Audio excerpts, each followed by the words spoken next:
go. What's up, everybody? Filing in. Todd, what's up? Looks like we got the streams good, and people showing up here. All right, Gustav, what's up? Y'all getting ready for camp? Hope so. Ken's a long time no see. So pumped. All right. All right, here we go. You can't hear my air conditioning, can you? I don't know. Okay. I think the gate will hit it if I can yeah, hear it. the gate will get it. All right. I think that we are good to go. So if y'all want to start, Test. Go ahead and hit record on your recording program of choice. There we go. And, Test 1 2 1 2 1 2. check. Testing All 1 right. 2. Cool. Okay. All right. We're gonna do a sync clap. If everybody's rolling, it's gonna be 1 2 3 clap. All right. Here we go. Get ready. 1 2 3. Cool. Sorry, my office is a mess, everyone. Y'all can't see. I see can't it up see it there, but anyway. like I got like paper everywhere and camp stuff and signs and Yeah. It's all right. We're gonna unload all that, ship it out. So. yeah. All right. I think That's cool. How soon is it, Ken? 2 weeks. A week and a half. We A leave week and a half? Yeah. 2 weeks from. No, we week, leave a yeah. week from tomorrow. We leave a week from tomorrow. Yeah. That's gonna be Nice. man. I'm so pumped. I'm like it's all right. We'll leave this. Yeah, for I the was show. gonna say you want to wait for the show. Yeah. All right, because we'll get right into that at the beginning. So, all right, everybody's rolling and good. We're gonna start. I'm yes. Okay. All right, here we go. What's up, and welcome to another Mograph Mocast. I'm Dave. And I'm Matt, and joining us today is the super talented Chris Bjerre. Hey, what's up? And Mograph is a supplement to our site, mograph.com, which is a motion graphics tutorial site with tutorials, plugins, podcasts, and other Mograph stuff. And on the show, we talk about everything ranging from motion graphics to Cinema 4D, After Effects, plugins, render engines, doing business, doing taxes, being a contractor, or working for the man. You can email us, info@mograph.com. Let us know what you think about the show. Questions, comments, concerns, queries, grievances, show topic ideas, artist suggestions. We're on Facebook, Twitter, Instagram, YouTube, TikTok. Mograph.com. TikTok. Make sure you check out our TikToks. We got more stuff coming. If you like potatoes, telling you how to use And Cinema 4D, potatoes. Yeah. that's what's up. So send us stuff. We want to hear from you. We got some crazy, weird schedules and things coming up here, so we're going to let you know what's going on. First of all, Friday, we're going to have a show. Yes. It's going to be our live show. So Yes. that will be on Friday live. If you want to catch that live, that will be basically next week's show a little bit early. If you're a podcast listener, of course, you'll just get the audio file on Monday proper as usual. The following week, though, that Monday is when we are going to be coming back from camp on our flight. So that is obviously going to be too hard for us to have a show. So there will not be a show that week. So make sure you do a daily that week, in that time. Just slot that time anyway, right? And send it to us. And so what we'll probably do as well, so you can listen to this while you're doing your daily, is we'll do an evergreen, one of our specials or something that hasn't been on the podcast stream. So you can check that out. Now, that covers that. The week after, Ryan Summers will be here to do a wrap-up of camp. We're going to have a conversation about how it went and things we learned and all of that kind of stuff. And then I believe the following week is our 300th episode, which we still have no idea what we're going to do. We don't know what we're doing. Yeah. I mean, So- it'll be Ariev and EJ. Sure. Why Yeah. not, right? Yeah. I think that's going to be... No, there might be one in between there somewhere, if I'm not Here's a mistaken. question, Dave. Yes. Here's a question. Uh-huh. Now that I'm thinking about it. Uh-huh. What happens if you have a baby in that time?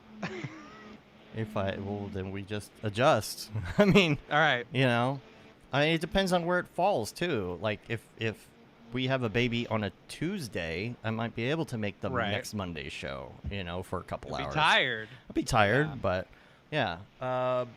But yeah, we'll see what happens. Yeah, because we might be having the baby early, so we'll see. So it's going to be just check the social media schedule. You'll see how it's Yep. going. Asterisk, schedule subject to Yep. change. So anything else? Yes. So first of all, Luis, I hope you're okay. Yeah. Luis is just happened to be in New Orleans on vacation when that Yeah. hurricane decided to go through, and he Oh. had to. He Has kind the of got hurricane stuck. gone through? Is it believe so. done? I don't read the I news. think he's okay. He said he was okay, like yesterday. And then we went to California this week. It was Yeah. kind of the first time we got on a flight and went anywhere. It was kind of weird, like I don't think it was too to bad. be back I don't in the like world. Southwest's Just kind of. new. I don't like their new planes. Oh, Like I that liked air it. just does not blow like I Oh. need it to. I need it to like just. True. I need my hair to be totally messy because it was just blowing on my hair the whole time. You know, because when you're in a mask, especially, You want that like airflow. you need that airflow. Yeah. You know, You And feel it's like you're the old suffocating. planes. They'll just.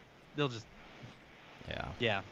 So Anyway. yeah, we went to California and we went to Maxon to prep for NAB. NAB. All that gear's been Yep. collecting dust for a little bit, so kinda Literally. getting back in that Yeah. mode. Matt, you got to learn a whole bunch more about live streaming and Yep. such. Yep. Because I won't be able to be at NAB, so you and Nick will be running that. You We and will Pickle be Nick. running the show. Yes. And so we got to see a bunch of people. Matthias, we saw Rick, we saw Paul. Mm-hmm. Who else? Saw Kevin for a split Got second to see there. Kevin, yeah, for a split second. Yeah. Anyone else? I don't know. Got to see Jules. We got to see Jules. That was fun. We got to Mhm. nerd out about Star Trek with Jules. Yeah. Otoy. It's been a while. It's fun to It's see been people. a really long time. You know, Yeah. and I like just hanging out and talking to people who we haven't seen in years. It's Mhm. like I got real excited about camp because Right. the amount of conversations and stuff that like people are going to come back from that and feel so refreshed. Like especially, you know, with all the stuff that's going on. It's going to be Yeah. amazing. Yeah. Oh, we got to say Yep. hi to Raj the Goat as well, who's in Yeah, we the did. chat via Skype, but we got to Via say hi Skype, as yes. well. Yeah. Let's see. Scholarship. Remember the Yes. scholarship? We haven't gotten a lot of entries, so We got a few. Yeah. we got a few. But number one, I have to remind people when they say record yourself and describe why you should get this scholarship, that's what it means. Like you in front of Yeah. the camera. So the link isn't to your demo reel, Yeah. except on the Houdini one, it specifically extra asks for your demo reel. But again, back to motion designers not following instructions or reading things.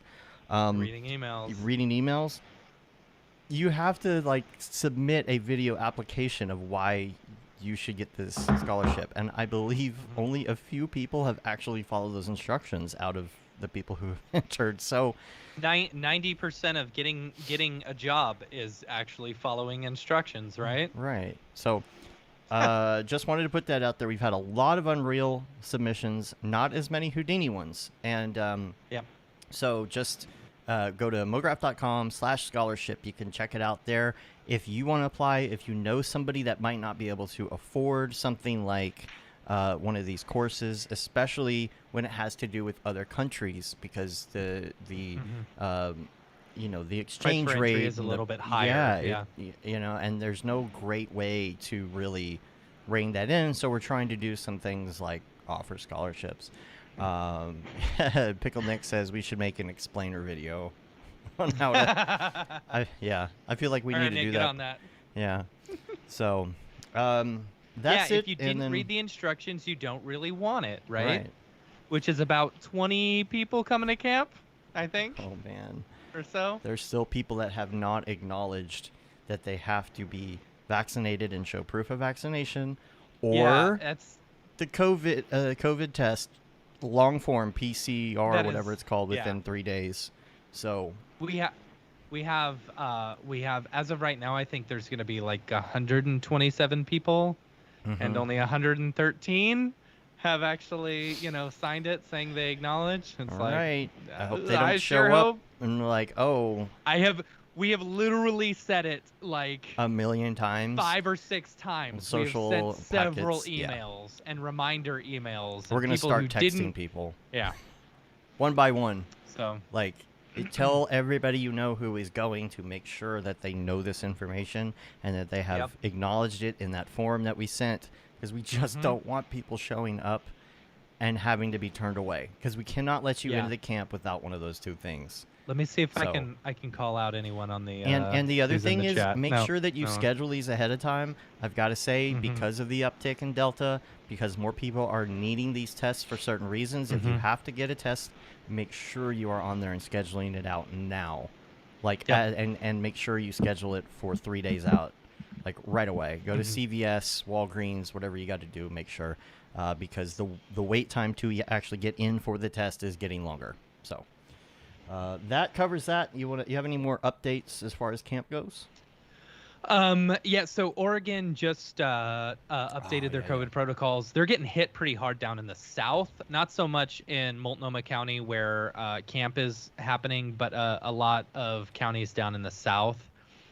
It doesn't worry me too much, but we are, we do have to follow the Oregon rules and stuff. So they Mhm. did just announce an outdoor mask mandate when social distancing is not possible. Right. So it's something similar to like a concert or something like that. Yeah, I was gonna say, So like a concert. You're sitting next just to a each reminder, other. we'll Yeah. have disposable masks and everything for people, but bring some masks just in case, Yeah.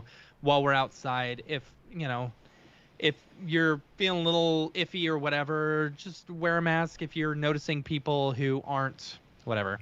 So Yeah, you're gonna also notice. make sure and read your emails. Yeah, Make sure everybody's what distance outside, right? Everybody's Yeah. distance, and it's Yeah, not. I mean, if you're going on a jog or whatever, and I'm feeling Right. pretty safe. That's why we put all these precautions in there as far as, COVID testing and vaccines and stuff like that, making sure that everyone coming to camp is not at risk. So, Right. If you're thing. outside and you're Yep. distance, it does not necessarily mean that you You have to wear a one mask. at all That's times. how No, the it means Right. when social distancing is not available. So we're gonna also kind of leave it up to people to kind of use their good judgment and say, okay, Yes. because we have the color-coded bracelet system. If somebody has a We red do, band yes. and you're near them outside, it's probably best if you put a mask on for their benefit. If Yep. they're yellow or green, probably not. They're probably not as worried about it, and we're spaced out. So we're hoping that people will use their judgment. And I mean, you're Yeah. gonna know if you're outside playing frisbee and golf, super far away from each other Yeah, or something. yeah, yeah. That's not outside Yeah.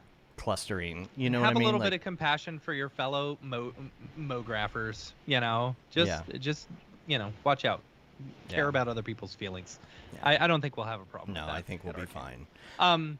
But yeah, camp's only a couple weeks away. We sent out the welcome packet the other day. Mhm. So super excited about that. On the list, we put some stuff that we should say you should bring, as well as stuff we recommend you should bring. One thing on the list that we've gotten a bunch of questions about is, we recommend people bring a sleeping bag and a pillow. The reason why we recommend it, and this is the only reason we recommend it, is because we don't know how cold it's going to be. All of the cabins have heaters and stuff, so you should be fine. And we are supplying linens to everyone, which include fitted sheet, top sheet, blanket, pillowcase, towel. So you should be fine there. But if it's anything like the last linens, they could be very cold. A thread count of 2. A thread Right? cover, yeah. Like, so you can actually sand wood with it. Right. Right. Yeah. So me personally, and I would not. We recommend. All the stuff that we're doing ourselves is the stuff that we recommend. Last year Yeah.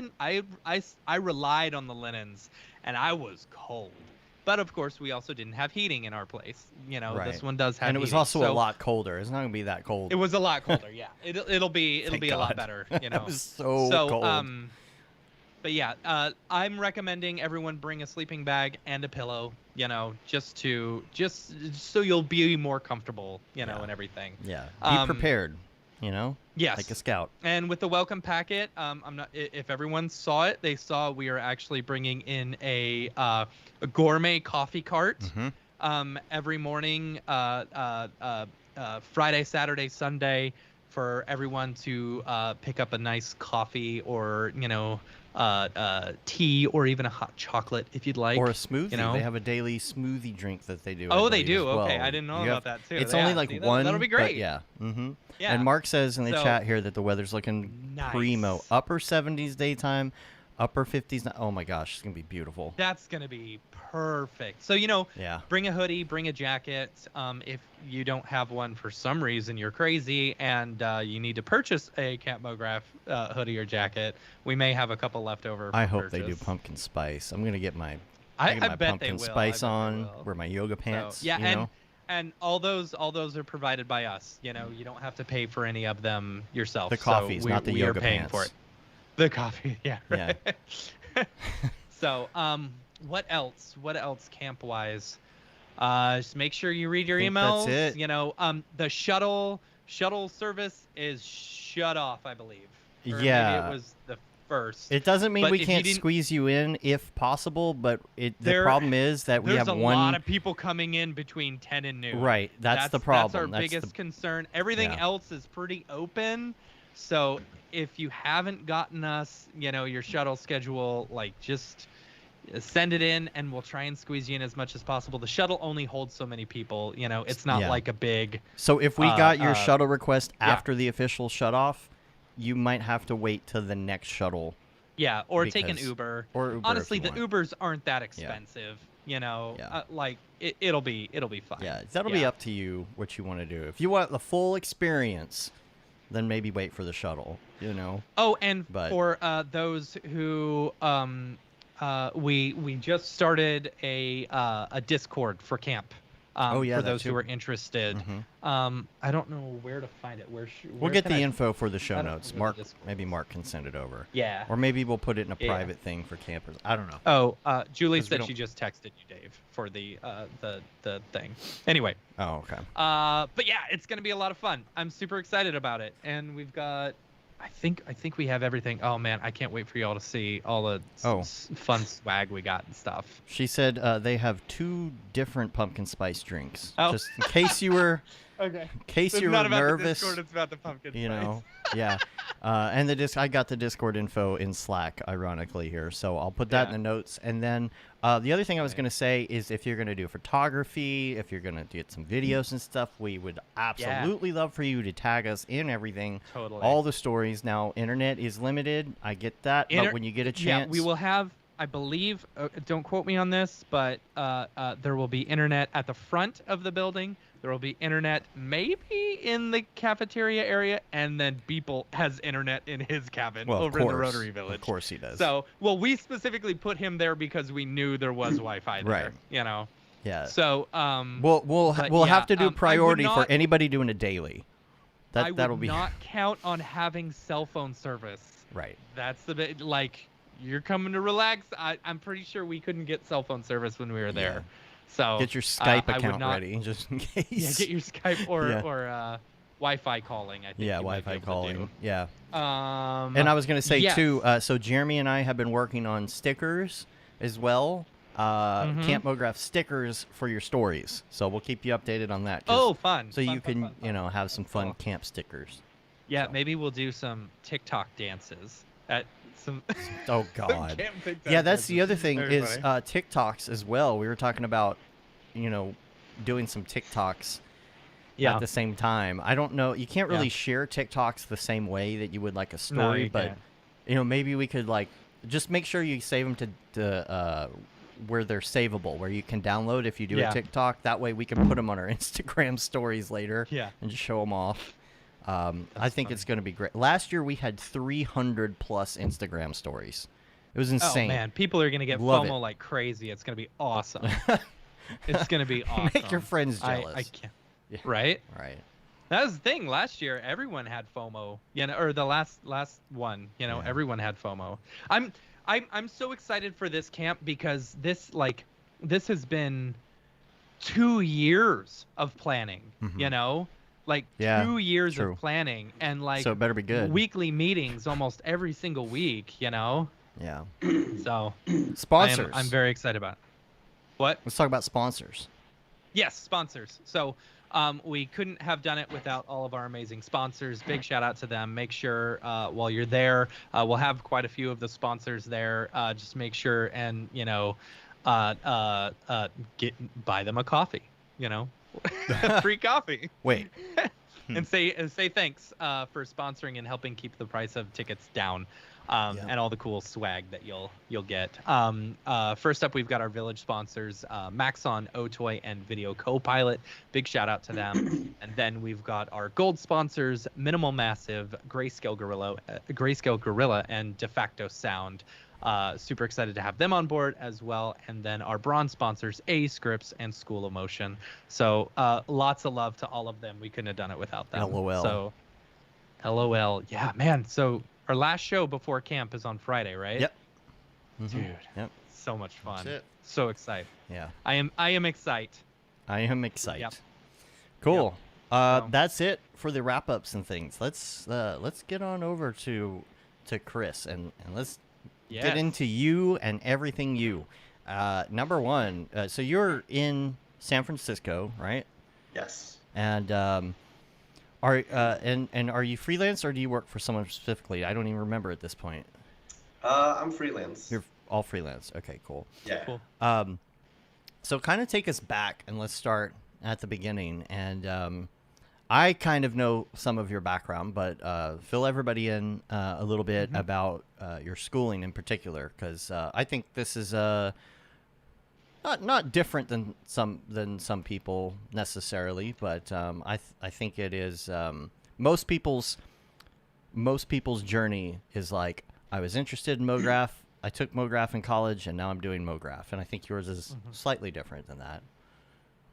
Yeah, I mean, I guess, so I've been sort of in the industry for 15, almost 16 years. So I think back when I started, it was very different. There wasn't really schools for motion graphics, and it wasn't even, it wasn't really like a mainstream thing. Not that it is now, but it wasn't as known. Right. And basically, I've been sort of, I've been interested in art my entire life. I've been, drawing since before I could walk, and basically after high school, I wanted to go to this art college. I wanted to become like an illustrator, and I didn't really have much of a portfolio at the time, so I was rejected. And I'm from Denmark, so growing up in Denmark, one thing that's great is that education is free, first off, and then second off, you actually get a stipend from the government to study. So you actually get money from the government, to study. And wouldn't that be nice? I know. Yeah, totally, and especially in these times. We do now. too, but we just have to pay it back with Right. an exorbitant amount of interest. I know it's crazy. Well, at the time, I just moved into like a new apartment with my girlfriend, and I needed money for rent. And instead of just getting like some dead-end day job, I decided to take this multimedia course. And I'd never really been into computers or anything like that, and I barely, I had opened Photoshop, once or twice when I started, but that was about it. And there, I was introduced to Flash, and a little bit of Final Cut. But it wasn't really until, so my second year there, we had a guest lecture from San Francisco, and it was part of our curriculum that we had to have an internship. And this guy helped me get an internship with this small motion design studio in San Francisco. And that's basically how I got here. And I did this internship for 3 months, and I spent like a ton of time just watching tutorials, like learning After Effects during those 3 months, and that was enough to get me hired. And I think at the time, just seeing what these guys were doing, I didn't really know much about animation, so I was just so I was so enthralled by just seeing, the effects and seeing like, I've always been into film, so sort of seeing like how that language was sort of translated, in animation really like really excited me. So I just really applied myself, and I was fortunate to get a job offer, and that's basically how I got to the U.S. And I've been in San Francisco ever since. And then I was with this like small company for 8 years, and it was a good place sort of growing up in the industry. I was like 22 when I started, and we were basically five guys doing After Effects. And then when I left, we were over 30 people, and uh, lots of lots of artists doing like a variety of things, and sort of it was great because or starting at a place that was sort of a growing company. It allowed me to learn a lot of different processes, and, Right. and try a little bit of everything. Where I think nowadays, like a lot of people starting out at home, it's a little bit different. Where Yeah, for sure. you don't necessarily get the chance to be on set, or um, do live action, like, for instance, or there's just certain things in studio environment that you're exposed to, that you don't necessarily experience unless you seek it out. Yeah, there were Um, things that we used to do at this little studio we worked at, and it was kind of the same thing. It was like you could just there weren't enough people basically, so it Yeah. was like, oh, you want to learn how to be a VFX supervisor? Good, because you're going to be working on this We're about to project, throw and you we're going into to it. throw you into this. Real quick, I wanted to skip back to you. The first school you said rejected you. yeah, I mean, I think it was just the you had to have more of a portfolio, and I didn't really know about that, so I just Mm. sent in some drawings, and I mean, it was kind of embarrassing to be honest, but My first um, resume was 30 pages long, printed off from monster.com. Oh gosh. well, there you go. That's true. That is Yeah. 100% true. And they still asked you to fill out other forms Right. separately, right? Yeah. Yeah. So But, what yeah, I mean, what it years was, were you it was there? That you said 8 years. What were the years? So I started back in, I think, 2005, Okay. 2006 or something like that, Yeah. and left in 2013. And being in San Francisco, all the work is basically like tech work, and I Mm-hmm. think obviously everyone works for those clients, and well, back then it was more, you know. Or at least not every studio in the world was working for Google and Apple, back then. Yeah.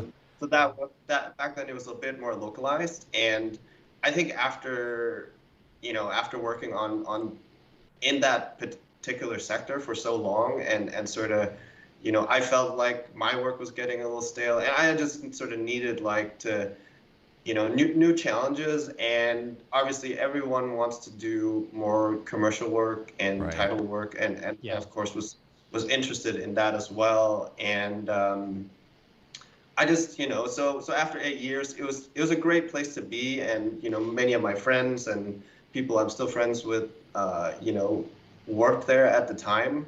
But I think during my time there, I was fortunate to get to know a lot of freelancers. Also, a lot of my friends that worked there had started freelancing, so it helped me in a way where I've never had to ask for work. Where I would always get recommended, and when I started out, I was super fortunate that a lot of my friends would immediately recommend me. Yeah. And I think I was fortunate too that shortly after I started freelancing, that was back when G-Monkey was at this company called Out of Us in San Francisco, and they had just wrapped up Box back then, and they basically brought me in to do this Audi commercial using the same technology. And so I was fortunate very early on to get to work on some projects that gave me a certain amount of exposure that allowed me to sort of get to work like outside of just the tech industry. And that's also why it sort of allowed me to be in San Francisco and work like remotely with companies like in LA and New York, and sort of have that be sustainable. You got to work with some heavy hitters too. I mean, G Monk, and you worked with Ash on something Was it? Yeah. Epoch? Is that how you pronounce that? Epoch? Yeah. Epoch? Epoch. Well, it basically started like my friend Michael Wrigley that I also worked with at Autofuss. He was working on the FITC title sequences, FITC 2015 Tokyo title sequences, basically. And he brought me onto that project, and that's how I got to meet Ash. So that was the first project we worked on, and then we kept in contact, and then he brought me on when he was doing he was designing holograms for Ghost in the Shell back in 2016, and after that we did like a few short films together. But yeah, we did this like this sort of Blade Runner inspired like short film called Nun, using Vitaly Bulgarov's like city pack, and I think back then no one had used it before, and it's sort of interesting now. It's everywhere, but yeah, now you start recognizing even like Kit Bash and all that. You start, oh, I know that element, right. Yeah. But yeah, I've been really fortunate that I've gotten to work with a lot of people I admire and look up to, and I think also, I guess for a lot of people of a certain generation, it was back in the days when motionographer was a thing. Like the industry was so much smaller than it is today, and you would sort of get discovered on Vimeo or something. Right. And nowadays it's like it's way more overwhelming, and there's so many talented people and so many new companies everywhere, and it's global too. So yeah, I was also going to ask you about, like you said, 2005-ish. So that's like the rise of the explainer video era, right? Like around then. Were you doing, during that time, were you doing a lot of 3D? Because you said After Effects. Were you kind of getting into 3D?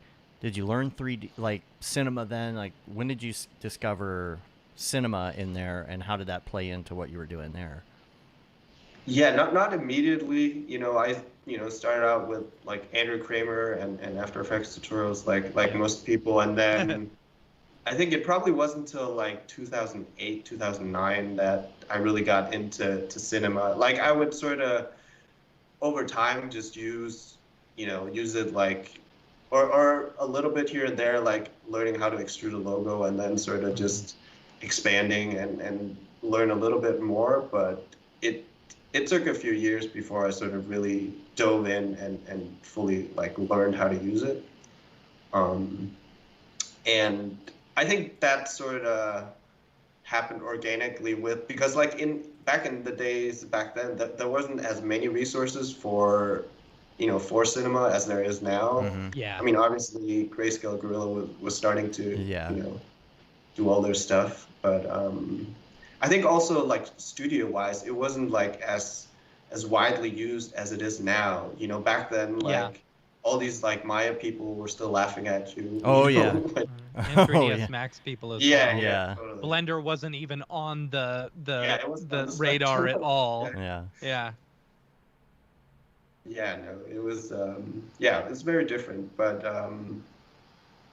I think back in 2009 or 2009, like 2010, I started to get sort of more serious about it, and it was it was very interesting times. I think I saw someone like Sikani. He did a tweet recently about like V-Ray, and like we've come so far when it comes to rendering.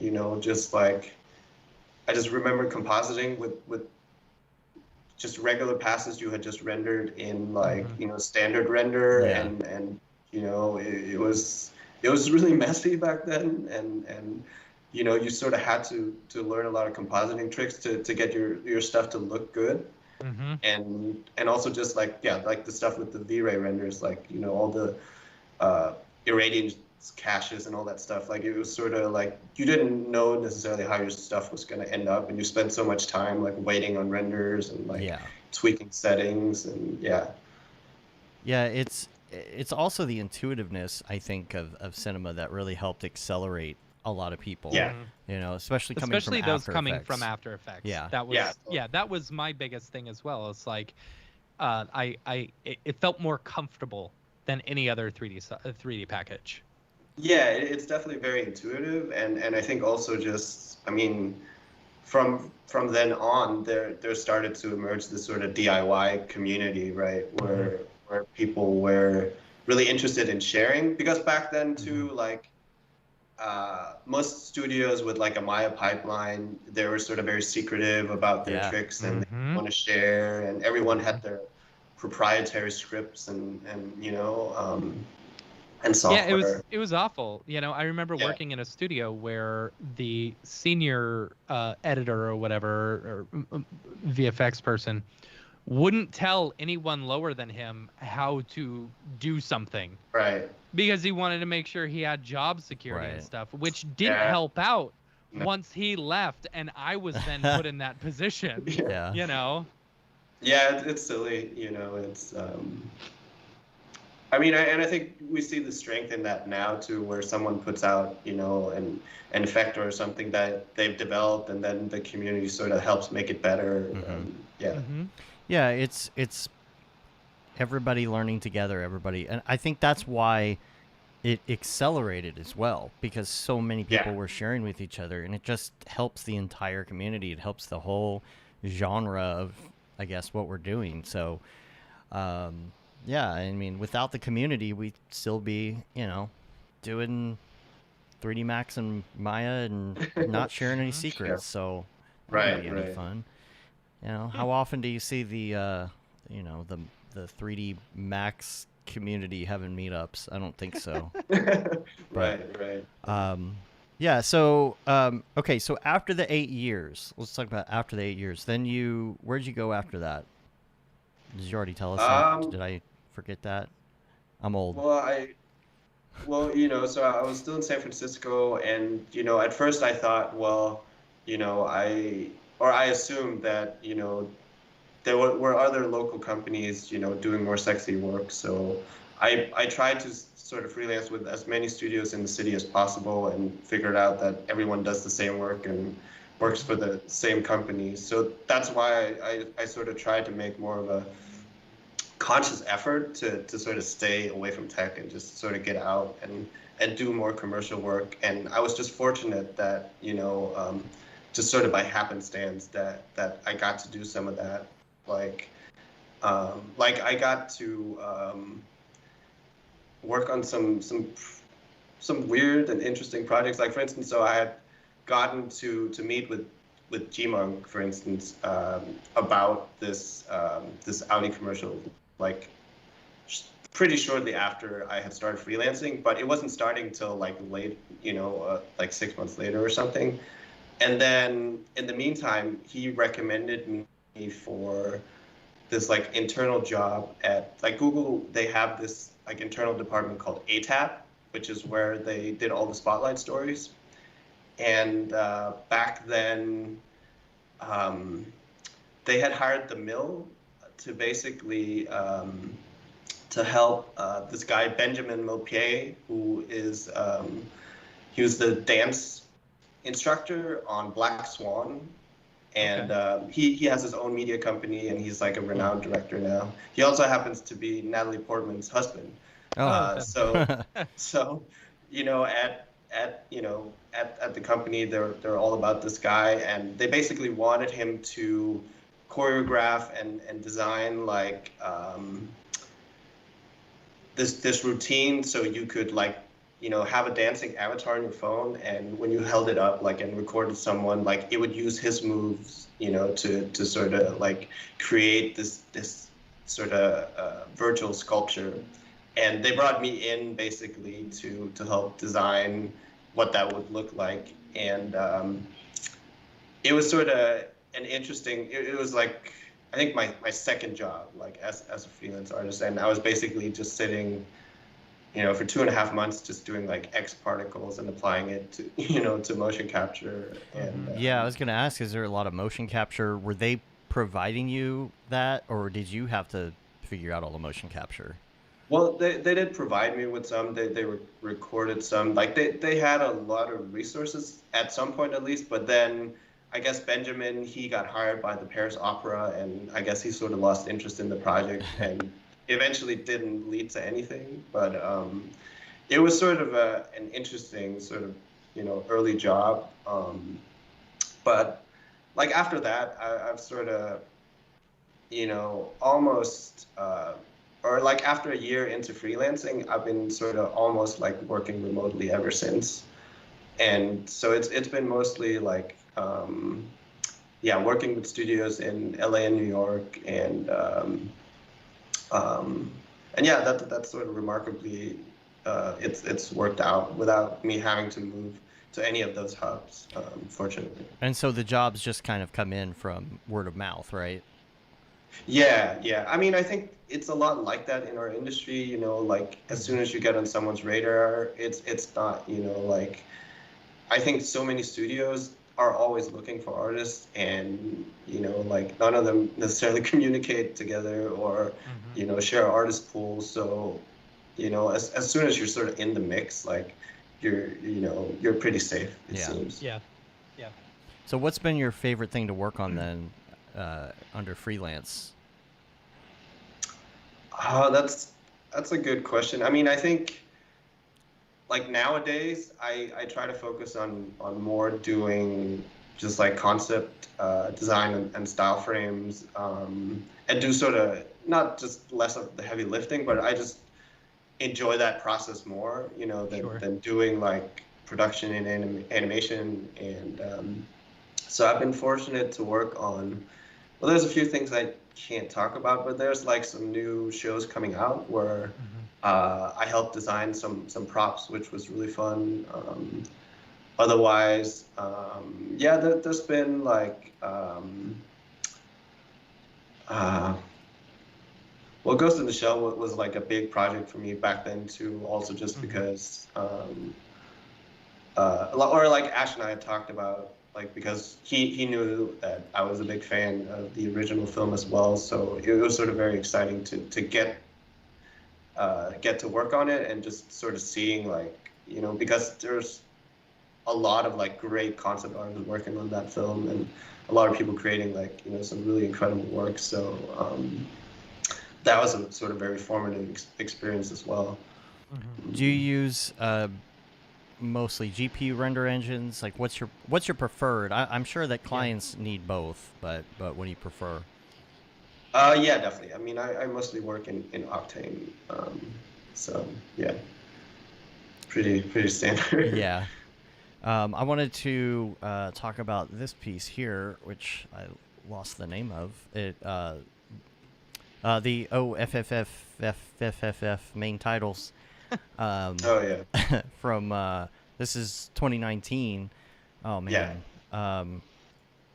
So I'm just gonna bring it up here on the screen so people can see it while we talk about it a little bit.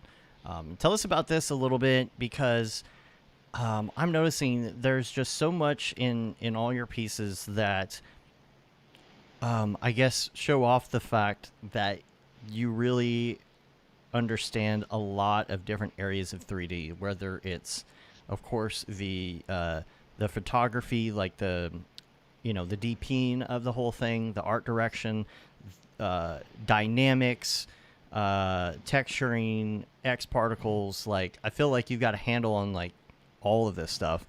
Like it how do you, I guess, go about learning all of this? Because a lot of people become generalists. If you're like me, you're jack of all trades, master of none. But it looks like you're mastering some of these techniques. And how do you go about learning when you're freelancing and you're trying to do these projects, really pretty intense projects as well? Well, thank you. I appreciate that. Well, I don't know. I would call myself sort of a jack of all trades, like master of none, where I think it's so impossible to master everything. And I think, like cinema itself is so vast, that you can just focus on like one aspect of the program and sort of, I don't think I know anyone that knows everything, that's impossible. But I think, Knows, man. Nose management is everything. Yeah. Sorry. But yeah, I don't know. Like I think I've spent a lot of time, maybe too much time at times, just focusing on making certain, modeling certain things. And I wouldn't say that it's because that I know the software particularly well. Like a lot of my models are really crappy, or like, I'll often I'll draw most of the splines for something in Illustrator and then just go extrude it and like manipulate it in Cinema. So, yeah. I have so many scenes where the geo is so heavy just because it isn't like modeled in in the optimal way. But I think a lot of it comes down to sort of just or spending a lot of time just sort of iterating on your projects and trying to not just improve, but I mean, I guess you can compare it to sort of people's everyday process that you're constantly trying to learn and push yourself, and sometimes you sort of have to put yourself in sort of uncomfortable situations and like not like there's a lot of rabbit holes when it comes to 3D, and it's also it's hard to keep up because there's so many new updates, new plugins. Right. Like now, it's great that there's so much software available to you now, but it can sort of be hard to focus or find or figure out like what to focus on. I mean, I think I think a good way to learn something is like I've made a lot of short films, and sort of if you make a particular project and sort of you might not know how to make everything, but if you set it as a goal to have a certain destination, it will sort of help push yourself to learn a certain process to make something specific, I think, and then you can sort of go on from there. And I think I know there's a lot of talk in our community about doing personal projects and how a lot of that work often helps, inform your professional work, or, lead to, certain people to hire you for specific work. And that's certainly a powerful thing in our industry, that you can sort of shape, a lot of your creative path in a certain regard. Like, it is tough to find the time sometimes. Yeah, and what I am really impressed by is the fact that you're so good at the technical and the organic. Like a lot of artists kind of, I feel like they gravitate toward one way or the other, right? Like you're either really good at like super intense like modeling, architectural, technical, very hard line, machine made, whether that's parts or houses or whatever it is. And then you have this whole other area, which is like flowers, organic, I guess particles could fall into that category depending, but also things like people and faces and skin, subsurface scattering, all of that. Was there one in particular that you started with first in those two categories and you went toward the other one? I mean, I think I spent a lot of time just trying to do the hard surface modeling stuff. I mean, I think also over my career, I've been, both fortunate and unfortunate to have had to do a lot of different things. I think like 1 year freelancing, like I probably spent like a whole year just mostly doing particle work, because that was sort of what was what was requested and what was like hot at the moment. So but I wouldn't say that it's necessarily something that I'm great at, but I know enough to do to do stuff. But I think it's also like the stuff I know in X particles, and now, for instance, like I haven't used it that much in a few years, and just the updates that's been happening in the past few years sort of are so extreme to compared to what was happening 4 or 5 years ago. Yeah, for me personally, it's like if somebody asks me to, I don't know, model a jet engine, right? and they give me all the specs. Right. And I got pictures and stuff. I'm good. I'm golden, right? Like I'm gonna sit there and I can get technical, and the math is that perfect thing, right? Like Right. math is perfect, and you do your shapes and your hard edges and your lines and extrudes, and it's all good. But then like, oh, here, do a human face. It's like, okay, now I'm lost, you know. So Oh, well. Well, I mean, I'm not modeling my humans. Like, I'm definitely not doing it, so. I think everybody just has one model base. I think that's the secret in 3D. Everybody you just go into DAZ, Yeah. right? And then you Yeah, adjust it from there. Yeah. Yeah. Everyone uses DAS these days. Yeah, there's also the C4D stock face or stock Right. bust or whatever, which you can Right. adjust from there as well. Yeah. Yeah, you still got to be good at doing stuff with that, though. You got to take that model and do something with it. You've got, especially when it comes to materials, subsurface scattering and all of that. You know, I mean, it still takes talent to get it to that point. This is the epoch with Ash. Yeah. So what year was Yeah. this? Now this is a few years ago at this point, right? This was, I think, maybe that was also 2016 or something. Yeah. Yeah, we had talked about it for a while, and I think I had just come off like a shitty project, and I think Ash was sort of in a similar situation. So we just wanted to do something creative and sort of, I don't know, you know, it was both like an experiment and trying to tell a very specific story. I mean, I remember we talked about back then that, you know, no one was going to watch this like 12-minute, you know, like space exploration, like short film. But I mean, luckily it was well received, but to me, it sort of like, it shows the power of it's a lot about like constraints, and, you know, like we're traveling in, you know, in the universe, but it's mostly like storytelling through like, you know, showing a bunch of circles and then having like the shadows sort of, you know, inform like where we're at like story wise, and then we have the spaceship that sort of works as like a piece of iconography as well, that sort of like sometimes in certain formation, like it helps inform like what the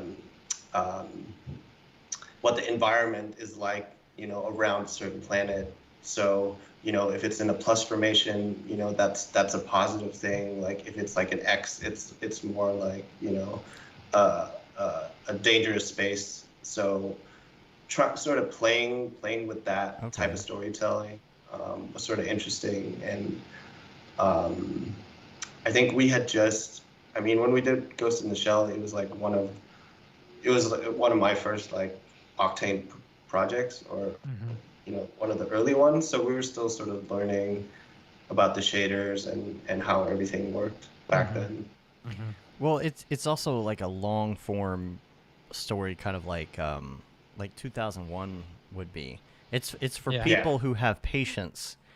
You know, I mean, like that's everything now has got to be a 1-minute TikTok. You know, this is actually something you sit and watch. Like, you know, nobody has the attention span anymore, unfortunately. Like, so I like that. And the other thing I was going to bring up here was you've got the Blade Runner 2049 studio logos. Oh yeah. Tell us about that a little bit. I'm interested to hear about this, because I remember seeing this. So I've done like I think around 2016 too. That's when I did a few projects with Danny Young, and he's always been sort of a big inspiration of mine. And he called me one day and he was like, well, you know, I have the perfect project, you know, and it was basically the pitch for these logos, and there's a few other really talented artists on it, like Nick Girard and Torres Kose, and like the pitch was like a week and a half, and we just created like a bunch of different material, and we were fortunate to win it. But then when we won the pitch, like, I guess, often on films, it's,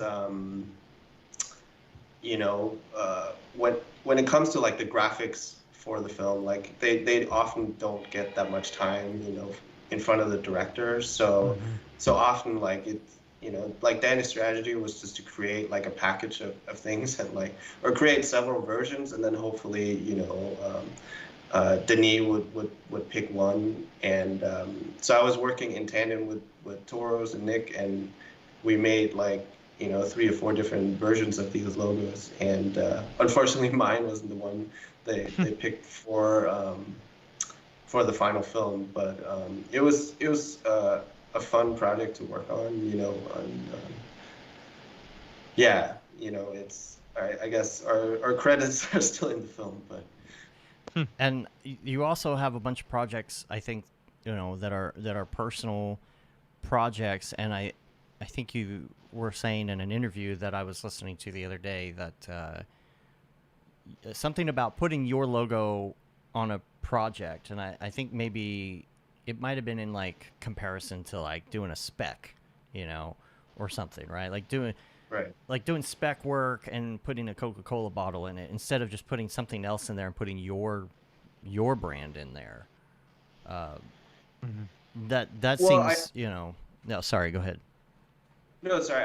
I think it was about. I mean, I think like these days, or back. I think back when we were starting out, a lot of people were doing spec, pieces, and we're thinking like that was a good way to get new business. But I think these days, like, you don't have to show someone else's logo, and it's almost like less sexy if you have a big, corporate thing in your video, right? Yeah. So, I guess the power of the internet, if something looks great, it looks great, and it doesn't matter if it's a personal thing, if it's, if it's a spot for the biggest brand in the world, like no one cares, right? As long as it's cool, that's sort of the currency that works. And I think that's also why it's important for people not to sort of try to cater to sort of the lowest common denominator, So when you're doing dailies, or not necessarily a daily per se, but a new piece of art that I guess Instagram would call a daily, right?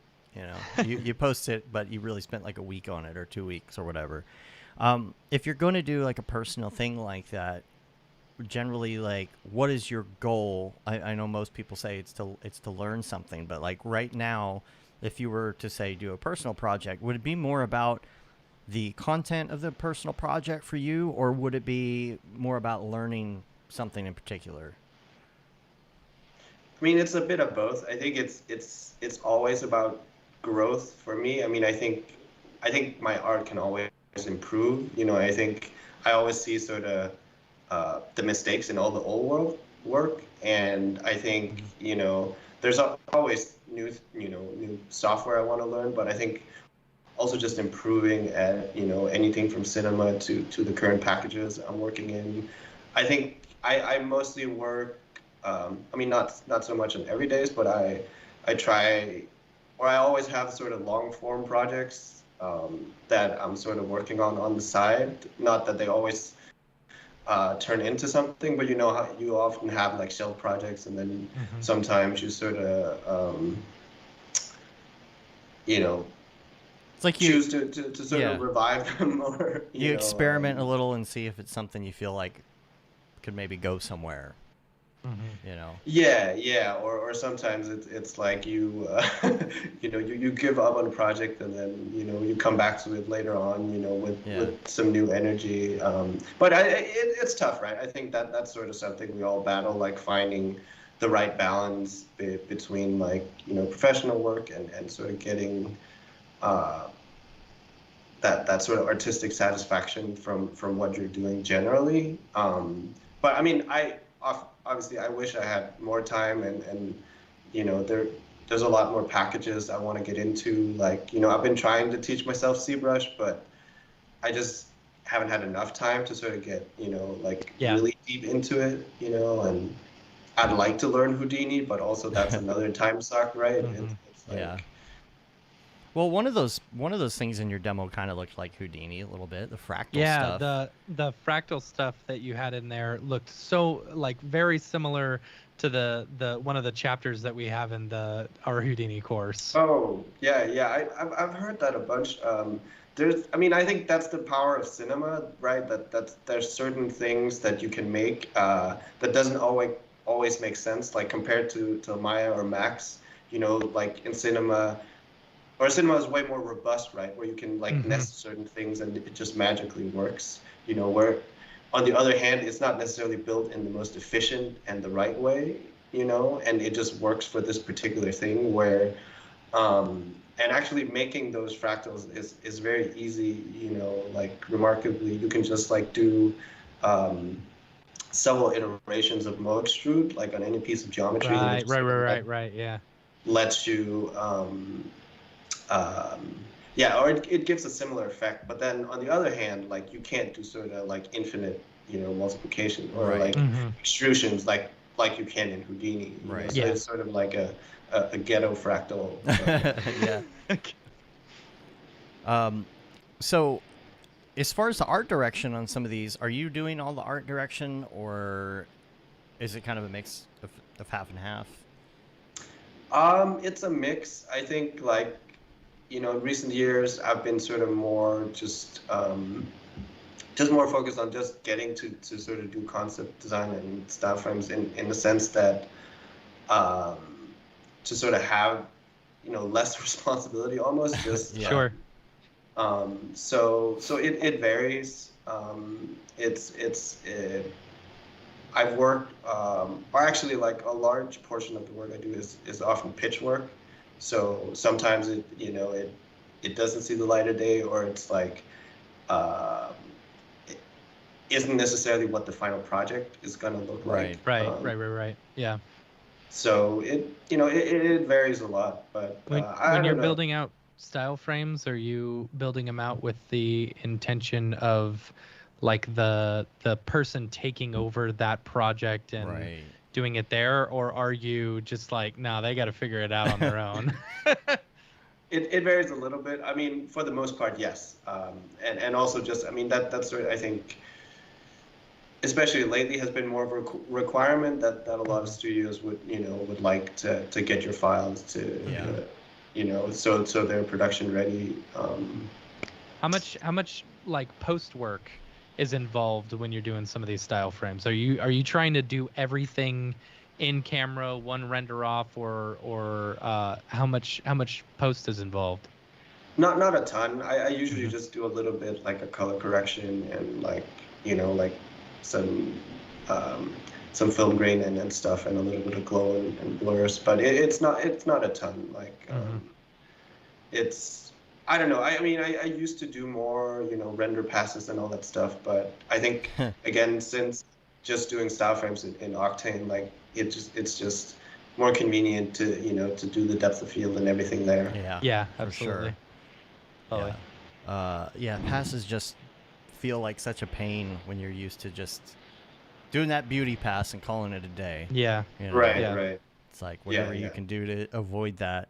It really does seem like people we're working with just less and less. It's just about, here's the final frame. There's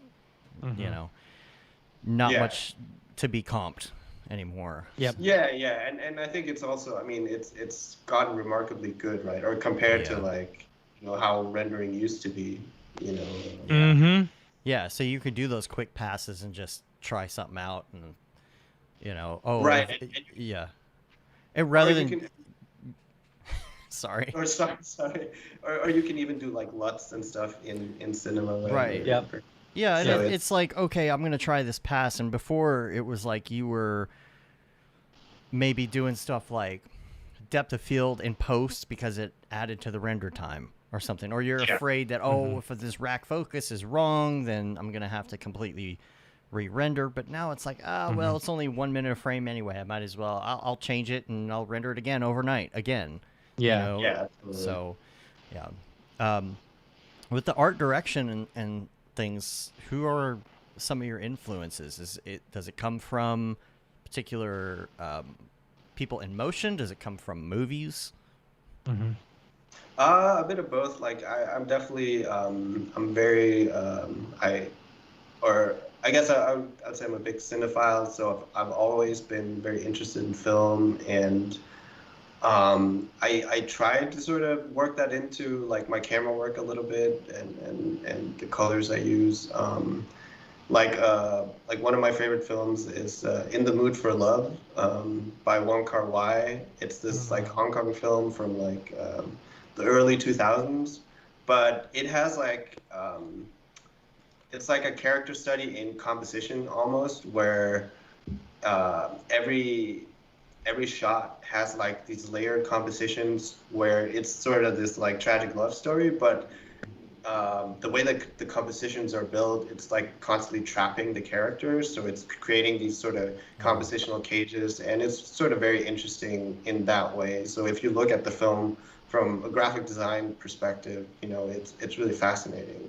Yeah, just like doing a quick Google search for it and looking at the images, I can see exactly what you're talking about.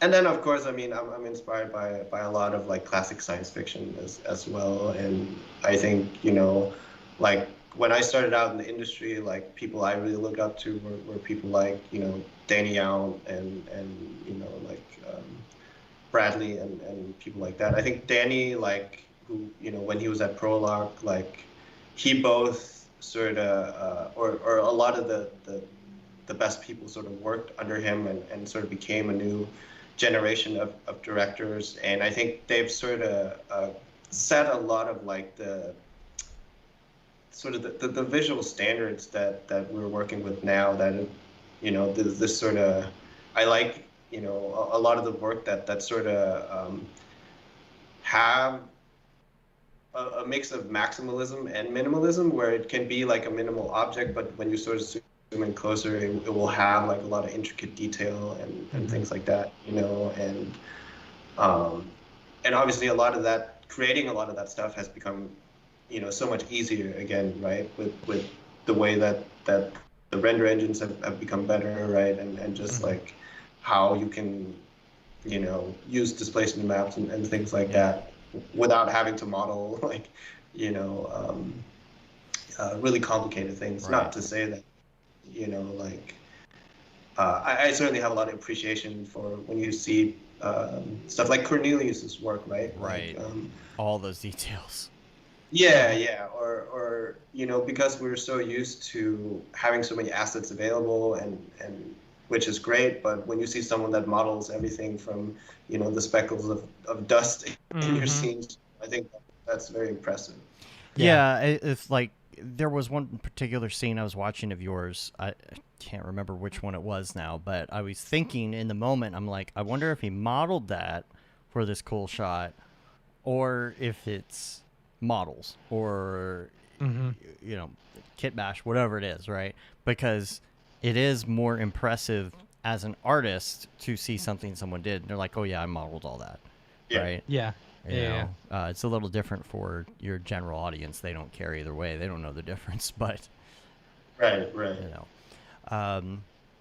So I've got some links real quick I wanted to talk about, and actually it's only one technically, but I was going to say we've got a link to your foundation, a link to your reel. Everybody can check this out online.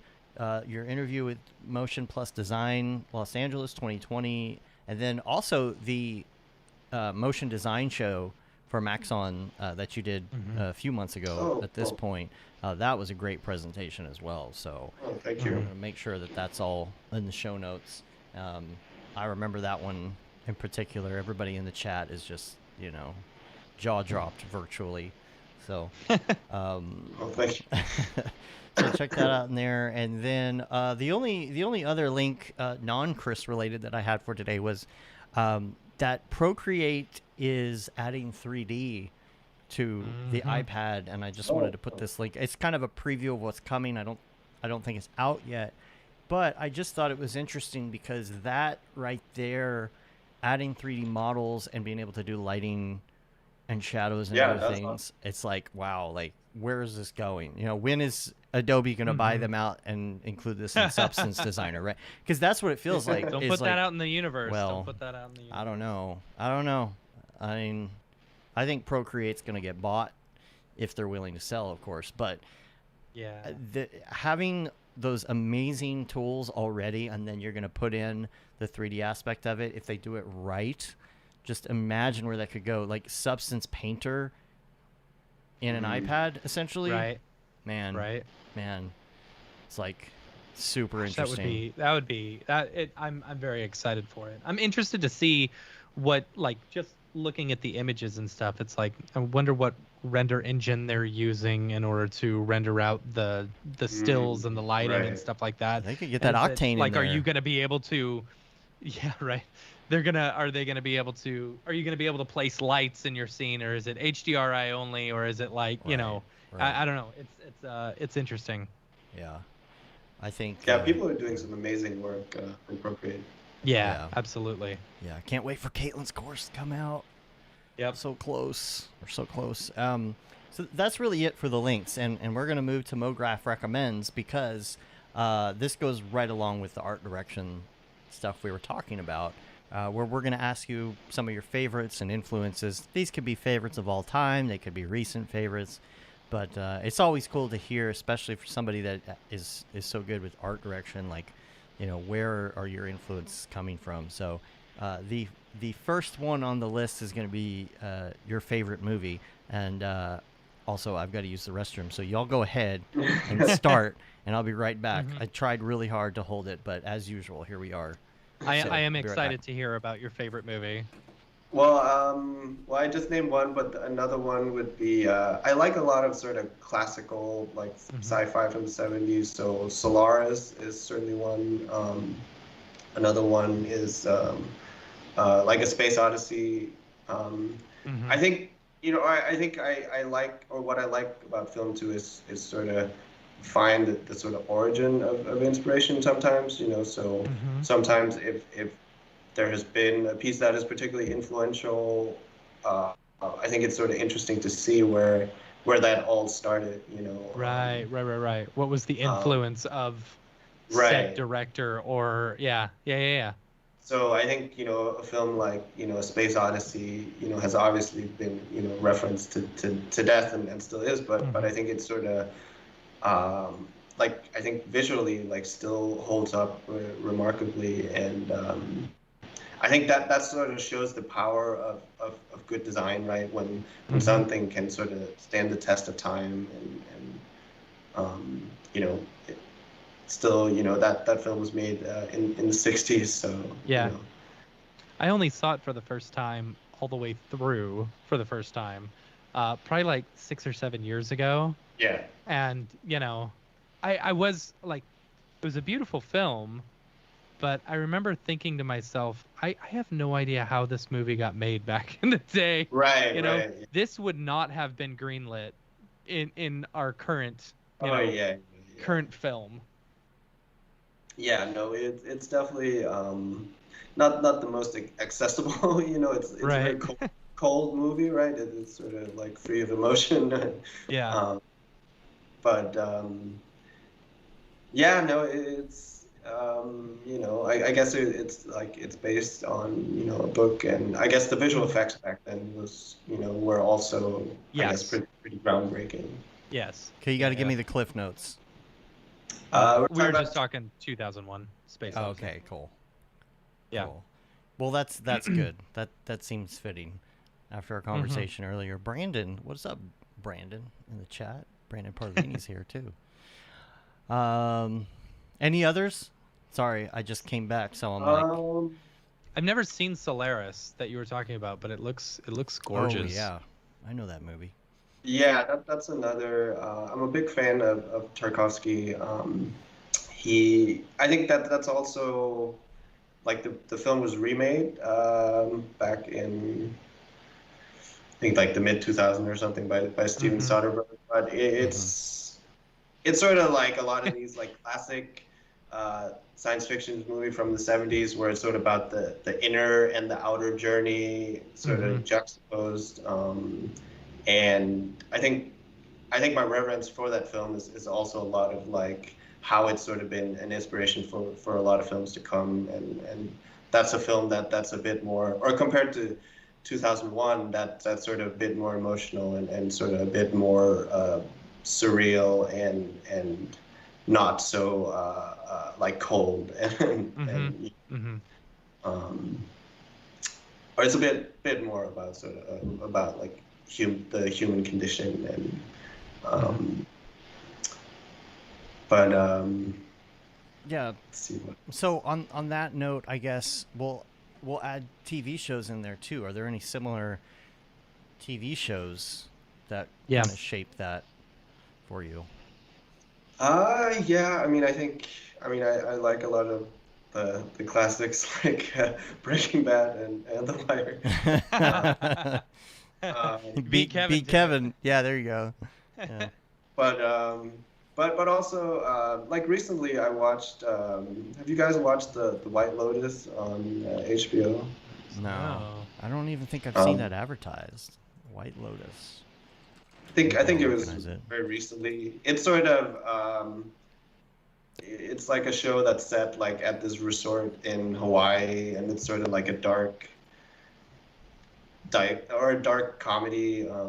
But I like it. It has this sort of surreal factor, and it's sort of a lot about like how, you know, how you're in this weird like limbo when you're on vacation, and you know, a lot of sort of wackiness ensues then. But Okay. It looks like okay, Yeah, so I'll it's put that got. on my list. I know. I'm so bad with actors' names. So it's got the MILF from Jennifer Coolidge. yeah Yes. MILF. Yes. She's a forever MILF, right? After No. American Pie. No. It depends on where you know her from. Well, yeah. If you know her from only American Pie, Yeah. then yes. But if you know her from like Legally Blonde, Jennifer Coolidge. right. And then you've got dude Well, like, from it's very dark. yeah, dude from Yeah, I'll That have Thing to- You I'll Do. have to put You've this on got my list. the intern from The Office. Mm-hmm. You got the woman from Nashville. See, that's how I describe. Oh, see, everybody. I know her from Friday Night Lights, Hmm, Right. not Nashville. Gotcha. See. I mean, I guess another show I've enjoyed recently is Succession. You know, Oh on man, HBO. Yeah, I've heard good things about that. so yeah. good. It's coming back. I mean, yeah. Soon. I mean, I think it's also just, I guess, like with everything that's happened in recent years and with the pandemic and everything, just, you know, it's sort of about like a family that's sort of loosely based on the, you know, the Murdochs and sort of how these like how 1% like just sort of gets away with most things in life, you know. And, And the main guy in the show, Matt, will remind you a lot of our old boss. Oh, okay. So So- imagine that. Yeah. Hmm. Yeah. It's very good. Oh my, like all the actors in that Right. show are so Yeah. good. Yeah, Even Kieran Culkin, he's freaking hilarious. oh yeah. So, yeah, definitely worth it. If you've heard of it or you haven't checked it out and you're going to, this is a good time because you got just enough time to like catch up on the 2 existing seasons, and the 3rd one is supposed to be out by the end of this year. That's what they said. Yeah. I don't know. We'll see. I don't know. What about music? Music. I mean, I listen to a lot of different stuff. A lot of, I guess, a lot of like '90s hip hop. You like Or- the classics all around. Yeah. Yeah. I think, or I like to listen to that when I'm working. You know, because Yeah. it's, you know, it sort of gets me energized. So a Yeah. lot of like Tribe Called Quest, like Mhm. most stuff. And then I listen to a lot of electronic music as well, just like chill vibes, like Shigeto or Teeves and stuff like that, and a lot of soundtracks as well. You know. Yeah. That's what I was going to ask, because you do these things that kind of are these I feel like your pieces are these epics, right? Like title sequences and space and just epic things, and those always require a very good soundtrack. Usually, you know, something orchestral or or Yeah, something like that. So I love that kind of stuff when I watch it on a film, Yeah. but I just can't get myself to sit and listen on Spotify to a soundtrack. Is that? I think it's also like, you guys probably know this or have this similar when you're working on something, like depending on what you're working on, like, Yeah. Mm-hmm. you can listen to certain things, but like, for instance, if I'm working on something that requires a lot of like concentration, like I can't listen to podcasts or anything, Right. like, Yeah. or with lyrics or something. So then I Yeah. prefer something that's a bit more ambient or like, Chill hop. like, or like a soundtrack, Yeah. so it all depends. But if it's something that, I don't know, like a process that is more like where I know exactly what I'm doing, it's like, then then that's a little bit different. It would be interesting to give like 5 motion designers the exact same project and say you must listen to something while you're doing it and see if Right. like they all, listen to the same, because we get a lot of the same answers. We get, electronic music and almost everyone says soundtracks, which is really interesting to me because I'm not a big soundtrack guy. Maybe that's the problem. I'm not listening to enough soundtracks. Right there. That's why I'm not a successful motion designer, is because I don't listen to enough soundtracks while I'm working. Yeah, that's gonna make all the difference. I definitely I have a soundtrack. I don't use it as much anymore, but I had a soundtrack or a playlist that I would listen to if I had to get something done quickly. Right? It was mainly like when I was working for someone. It's like, okay, you've got 1 hour to finish this, so you can get out the door at 5 o'clock, that kind of thing. Put on that crazy Skrillex remix, like just the super upbeat EDM, just like pulsating, pounding, like gotta get it out the door. I don't know why, but I work faster.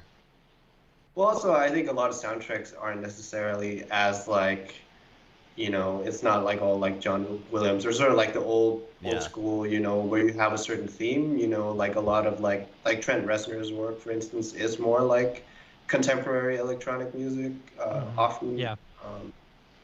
The speaking of Trent Reznor, the Social Network soundtrack is one of the best. Yeah, very good. And similarly with the girl with the dragon tattoo, which he made as well. Yeah, a lot of the soundtracks now too are, some of them are that mix between orchestral and like, it's not necessarily EDM, I guess, like something technology. Like there's a little bit of weird ambient like noise, like Blade Runner, that kind of thing, right? Right. I don't know. A lot of synth. It's hard to describe, but you know it when you hear it. The next one on the list is podcasts.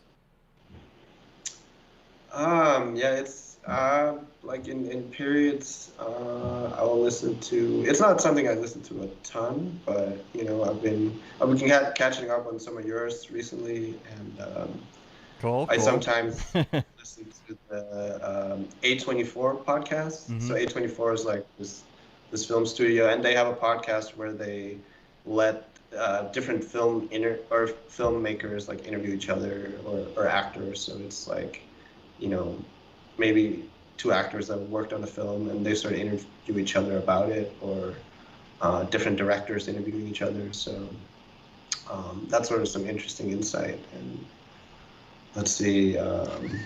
Yeah, Mark says if you ever listen to the Seinfeld soundtrack, just bass for slapping for like 3 hours. You imagine trying to do Cinema 4D and it's like for like 3 hours. It might help some. Yeah, right. Might help me get done faster because I need it to stop. Right. Well, whatever works. Yeah. You must listen to this until you are done with your project. All right. Yeah. Any other podcasts? That's fine. I listen to the visual effects show sometimes. They sort of, break down a lot of movies, and then they'll talk like about the movies briefly, but then they sort of break down like all all the visual effects, and they have like three guys basically that sort of are from different parts of the visual effects industry, and they'll sort of break down like everything, like really like or very specifically, they often they've talked to the different houses working on. Is there the different video? shots. Is there video on that, or? No, it's like I think it's like VFX or FX PhD or something that hosts the podcast or something. Oh, okay. Yeah, I wasn't sure if they were like going into video or doing like we do, which is just trying to describe everything. Yeah, no, they just sort of talk about how the different things are made. So besides render engines, what is your favorite plugin? Probably Sapphire. Sapphire, Right. yeah. That's a different answer. Why Sapphire? It's like those little things. It's just like the glows and the blurs are just a little bit nicer. It's a little expensive though, but it's worth it. Yeah. And what about what was the other app? What is your muscle memory app right now on your phone? Muscle memory app. Yeah, like what You automatically pick up your phone, that's immediately you what open it without even what you go thinking. Probably email or Instagram, I guess. Like, See, for me, it's been TikTok. Can't stop. yeah, Yeah, it's too addictive. But I have not gone down that rabbit hole. oh man, to. Be careful. It'll it's a suck dangerous in. rabbit hole. yeah. What about? Yeah, I mean it's like depressing every weekend when you get that like notification about like how much screen time you Oh, I used know. this week. Yep. Mine was My really screen high. time has gone up significantly since installing that. Yeah. Yeah, we just got a new puppy this weekend, and I have found that I had no time for TikTok because the puppy requires lots of attention. Yeah. So I was like, I'm interested to see what my screen time looks like at the end of the week. You could TikTok a puppy. Nah. You could TikTok a puppy. Nah. And do the little voiceover thing with the voiceover woman. I got a Right. new puppy this week. OMG, it is so cute. Yeah. Ah, come on, Matt, make us some pri- TikToks. priorities. No, No. no TikTok. All right. I have drafted like 8 different TikToks, but I've never submitted any of them. Oh, you got to put them out there.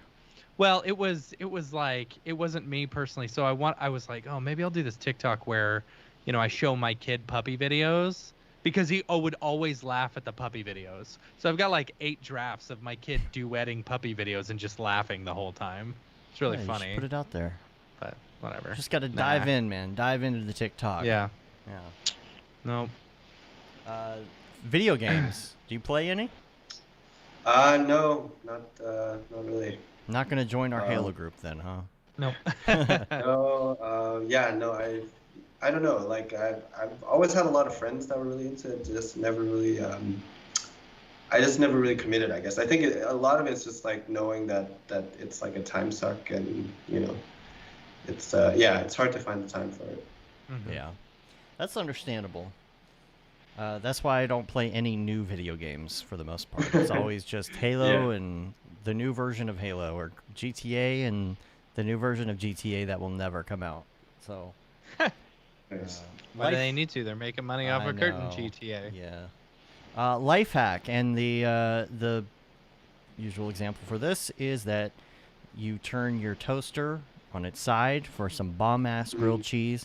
That's what Mitch Myers does. Now, this could be a life hack that's like something, like the grilled cheese, or it could be something actually super useful, That's a good Be question. like organizational tips or work tips, or I guess if you're in cinema, if you hit Control D and go to your settings, like there's and then click on this tab called Key Interpolation. There's a checkbox that's called Overdub. If you check that box off, then basically every time you overwrite a keyframe, it will keep your interpolation. So let's say you're doing camera animation, and you're adjusting your curves and stuff. So let's say that you set a new keyframe, it will keep your old interpolation. So that's sort of a lifesaver sometimes when you're animating. I need that. I'm glad you brought that up because that happens to me a lot. Like you set something, you got to put, like you're doing a camera move in particular, right? Yeah. Like you set up a camera move, you want it to be linear because most of the time your camera isn't going to like crawl to a stop. It's just this one linear shot. And then you like have to adjust it and you hit the keyframe and then you forget that it put it back to Bezier. Like it eases it in weird or something. Like yeah, totally. Okay, that's a good one. Yeah. And I mean, I guess otherwise just go outside, get away from your computer. We get that one a lot. Yeah, go to Camp Mograph. Go to Camp. Yeah, exercise, just get away from the computer. Yeah. Cool. That's it. That is all the Mograph recommends stuff. So yes, I think we're just about ready to do the drop. Matt, are you feeling it? I'm ready. You ready to go? Let's do it. All right, let's do the drop. The drop. Drop. Is this the fucking mic? Drop. This is exactly what I should be doing.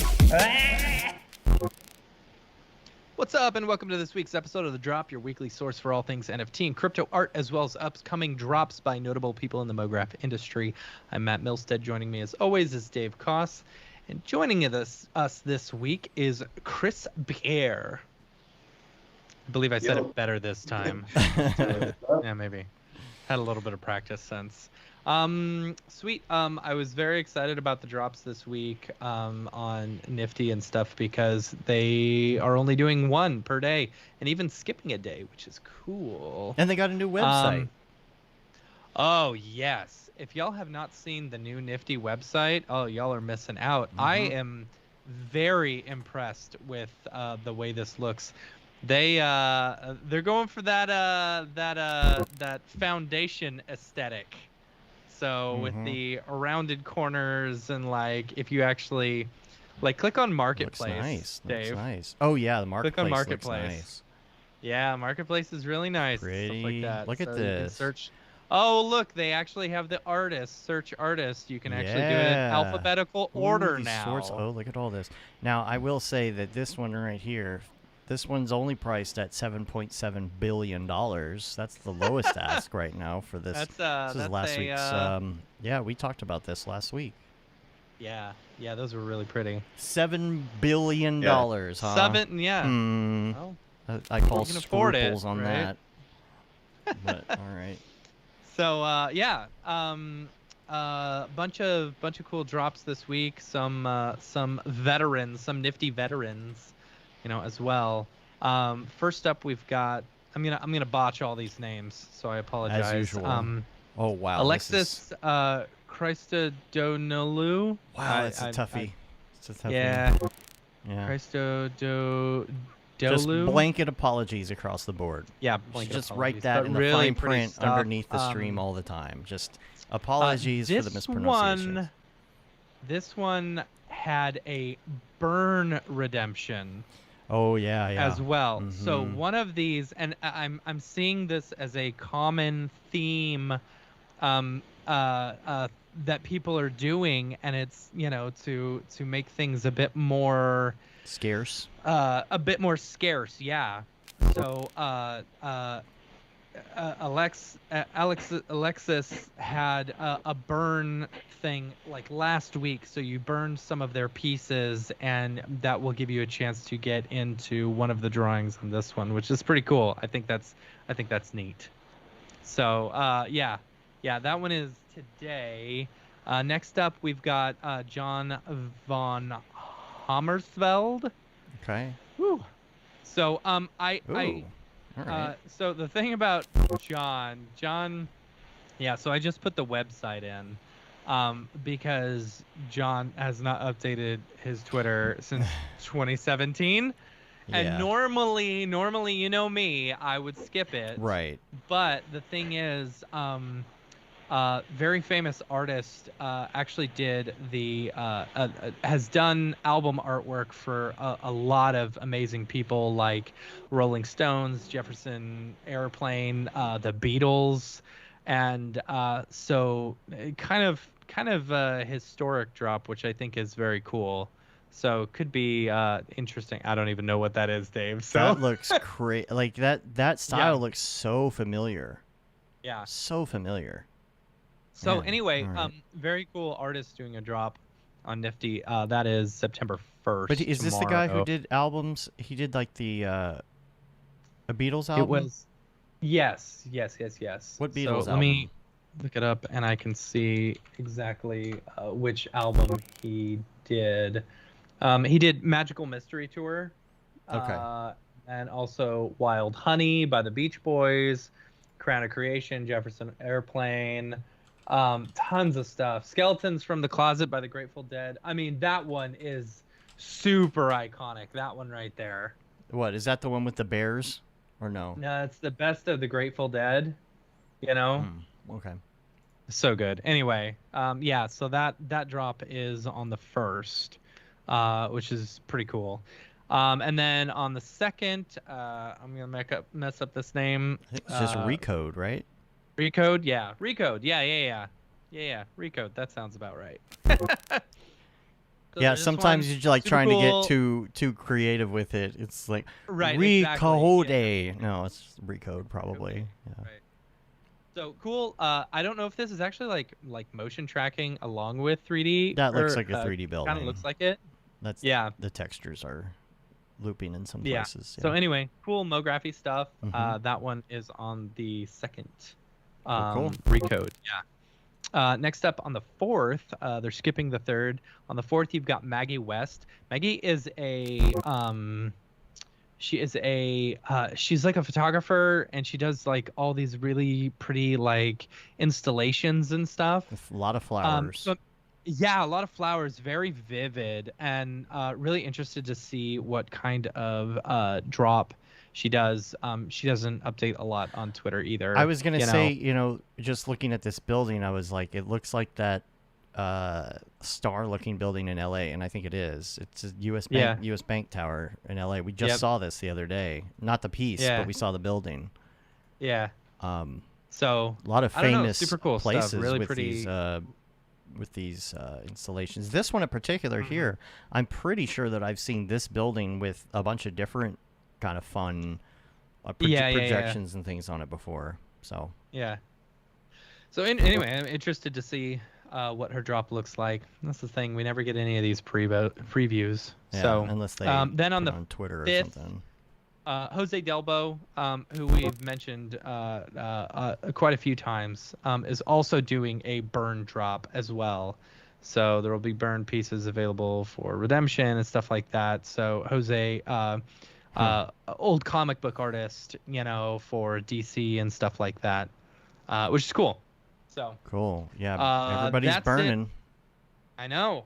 Yeah. That's okay with me. I think that's great, because it produces scarcity, during March, like we were talking with Blake about, there's a big rush of NFT, just random people coming in and buying NFTs and stuff, so some of their numbers are really high, and so doing these burn pieces, from these artists, helps produce that scarcity again, and burning them assures that your renders are fire.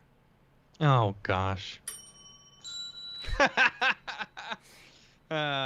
Anyway, next up for Maker's Place, 3 artists are dropping this week. There may be more, but they only showed the 3.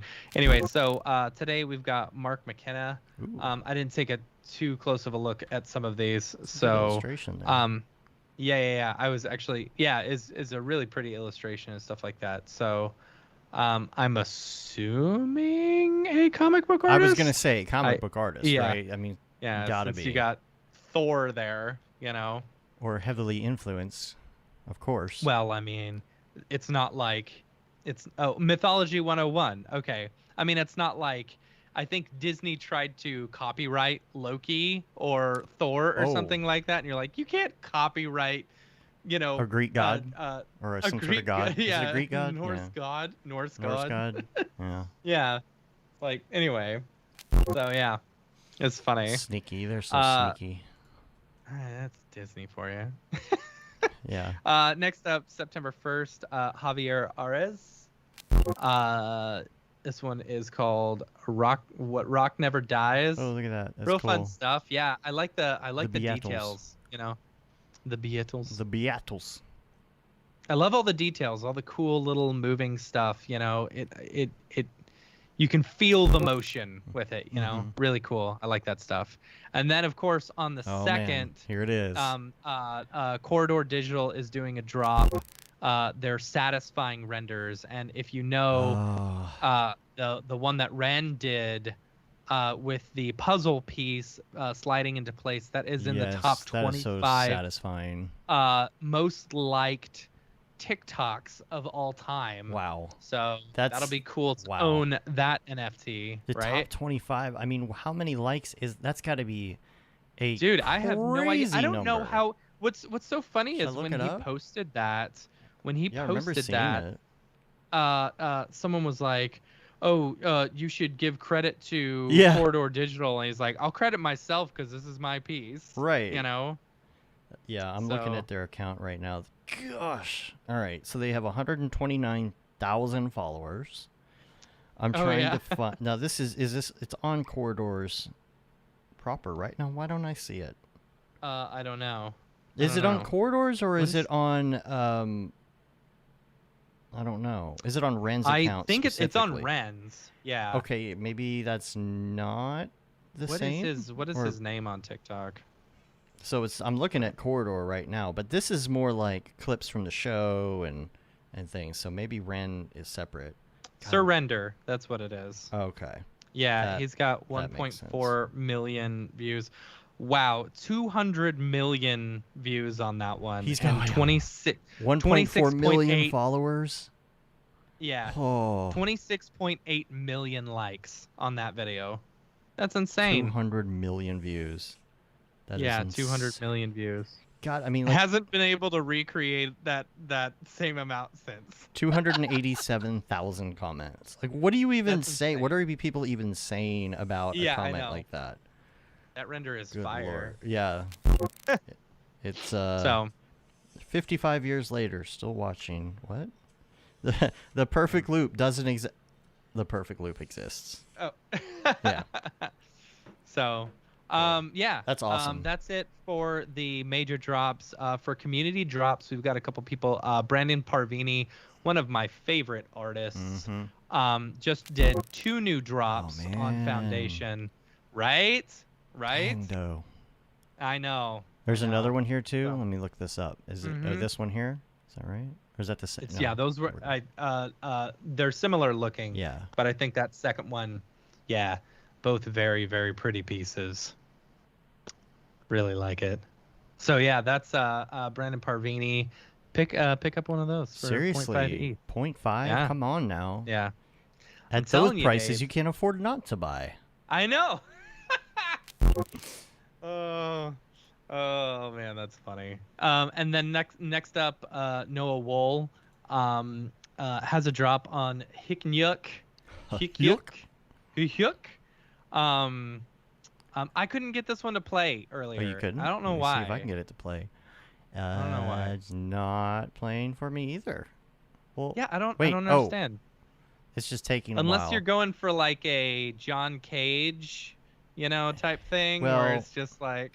I think what know, it is it's trying to 430 oh. pull like the raw MP4, and I think their server is like overloaded. Yeah, I've had problems with Yeah. picking yuck and playing videos and Yeah, stuff. see, it says mime. It's probably trying to load the original MP4. That's got to be. Since you Yeah, can see I the don't full know. video here, I'll try and load that up. Let me just switch back. Oh, okay. So this yeah, is cool. okay. Yeah. So Okay. Noah.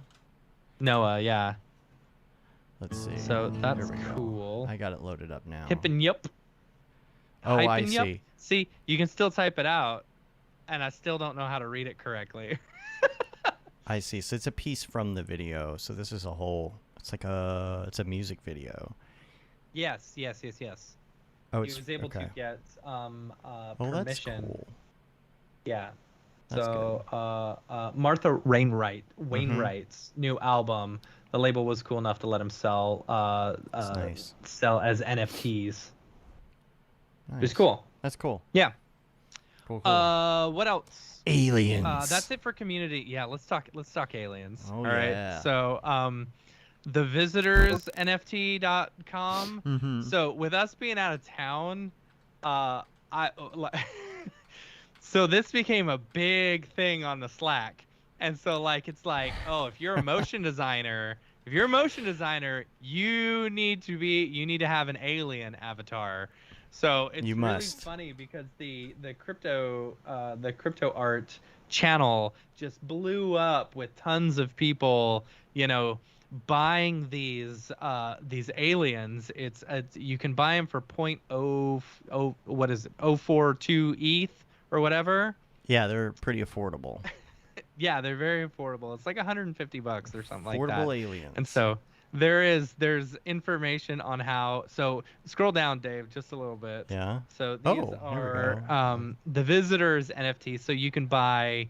I think you can buy one, and it's just like a random thing, and similar to the Bored Apes. Hopefully, these will be worth a lot one day. You just So take keep the going. gamble So, yeah, on these. You got the recycler, right? So go up a little bit. One for Halloween. I guess you can take 2 of them and get a new one, and then you take 3 and get a new one. You take 6, So I've been trying to buy my visitor thing, so I had to transfer some ETH over to like Polygon or something like that, and then but I'm now on 3 hours and 15 minutes waiting for this transaction to go through. James is still. So I hope it. James is still trying to tell us how to pronounce a yuck. Hick and yuck. Hick and yuck. Yuck. Yuck. A yuck. That's what I call it. Yeah. Gosh. So hopefully it goes through. Luckily, Teddy Gage sent me over one of his. It was nice enough to just give me one of his because he bought a few. But there's only 2,800 available, and these are like a motion designer's, avatar thing. So Beam if you're it a up motion now. designer, you gotta buy one. Get beamed you gotta up. Let people know. Yeah, exactly. Yeah. So we gotta do that for I mean, the you show could art. Matt, get also- beamed up. Get beamed Get up. beamed up right now. Just Get like beamed- pretend what you're do you getting beamed up. Okay. Just do it. Okay, now hold it. Now hold it still. Oh, move to the right. Okay, and there's our show Wait. art. See? It's so easy. Hold on. Yeah. Oh, yeah, that's going to be great. All right. I'll find one of those that works. All right. Cool. Goofiest show art. All of the drop episodes show art are just like the ridiculous. The They're so goofiest ridiculous. YouTuber. Yeah, it's goofy. Anyway, Yeah. so yeah, pick yourself up like a visitor NFT. You can also, if you don't feel like going through all the fun randomness, you can just go pick one up on OpenSea.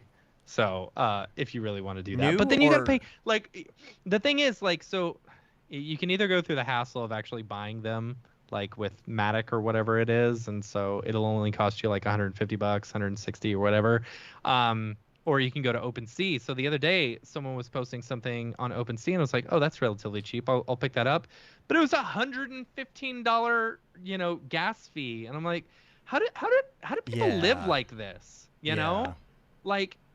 And the biggest problem I have with a lot of this stuff, it's like I can't keep up. There's so much going on in the crypto space at all times that, like, if you want to like hop in on some of these things, there's a hard price of entry, and I mean you got to figure out all this stuff. You also got to figure out what set of animal NFTs are going to be the popular ones for the week. Right, exactly. Right. I wish I had hopped on Cryptobiotica, before I got popular and stuff like that, and then when I saw the aliens and I saw everyone in the Slack, we got 1,200 people in the Slack right now. You're feeling that all FOMO. of them are aliens right now. You're feeling that FOMO. Right, exactly. Yeah. So I'm like, okay, I got some ETH. I'll go buy an alien. And now I'm at, let's see, I'm at 3 hours and 20 minutes waiting for this transaction to go through. Yeah. But I haven't. Oh, look who it is. Look who's here. Hey there. Oh, hey, Dorpy. What's up? How's it going? It's all right. So I hear you guys were in California this week. And California. Wow. Well, I was waiting for you to come back. I started on a new NFT. This is an ongoing series encouraging dogs to burn their collars in the name of freedom. Yeah. Okay. The series is called Unleashed. Oh my gosh. That's terrible. The first- Dorpy needs his own NFT coin. A Dogecoin. Well, Yeah. yeah, but still, like, we can make our own Doge NFT. Yeah. So The Dorpy coin. anyway, the first drop, it's going to feature helper dogs. It's called Another Day, Another Collar. Yeah. Here it is. I got my this is my NFT. Make sure that you follow me on Foundation. This is the first one. Another Day, Okay. Another Collar. Make sure you check it out. Yeah. Okay. Yeah. So I don't have much more than that today. That's about it. I gotta get out of here. I gotta get to the dentist because one of my canines is loose. Oh, I knew it. Okay, bye. I love how your voice always cracks when you say bye. Yeah, it does. I don't know. It just happens naturally. Did you like the thing? Yeah, I do. I Yeah, love it. I love yeah. the hand. Yeah. Is that actually gonna go on Foundation? I don't know. Maybe I should put it on Foundation. He needs an invite first, Oh, right? no, he got one Oh, from no. Chad Ashley. Did he? Yeah. Oh. Yeah. Yeah, we're good. Oh, that's hilarious. That's so funny. Yeah. Chris, let's talk about your NFTs. I Yeah. see you have one piece on Foundation. Do you have pieces anywhere else? Oh, we lost your audio. Oh, lost you. Weird. I don't know how. And you're not muted. What happened?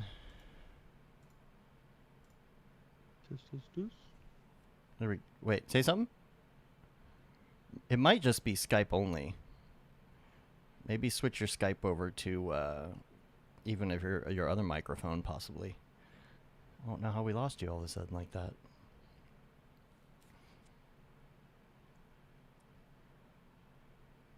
Do you hear me now? There we go. Yeah. Yeah. I don't Yeah. think it's picked up on the microphone though, is it? Is No, it on it's right the microphone? other microphone. That's all right. We can just Okay. stick with that for now. Tell us Okay. tell us about your other NFTs. Do you have NFTs besides Foundation? Yeah, I have 3 pieces up on Super Rare right now. Cool. Not really selling much, but they're there. And I have some on Maker's Place. That's where I got in first. But How was your like getting accepted to those platforms? Was it difficult or? well, not Maker's Place back then. I mean, I got in November. I mean, like Oh, that's I think early. like Yeah. everyone, I talked to Mike a little bit, and Right. yeah, and I like everyone else tried to apply to all the different platforms. But yeah, I think I got into Maker's Place within like a week and a half or something, 2 weeks maybe. Wow. Like Mhm. back I'm then. still waiting for my invite. yeah, yeah. I think they've been Like bogged 6 down months for, now. for a long time. It seems. Mhm. But I feel like you have to know someone. Yeah, I who never knows even bothered someone applying. at Maker's Place. Yeah. right, and I feel like I'm seeing the different platforms onboarding more people now. Or at least recently, both Super Rare and Maker's Place. But I mean, who knows? Like I would imagine they get a huge volume of people applying all the time. Your Maker's Place. So let's see. You've got. Okay, so you've got quite a few here on Maker's Place. I'll bring them up here and take a look. But these are. Let's see. So these are sold out. Wow, All of these are gorgeous. sold out here. Yeah. Actually, it took a while. Like I didn't.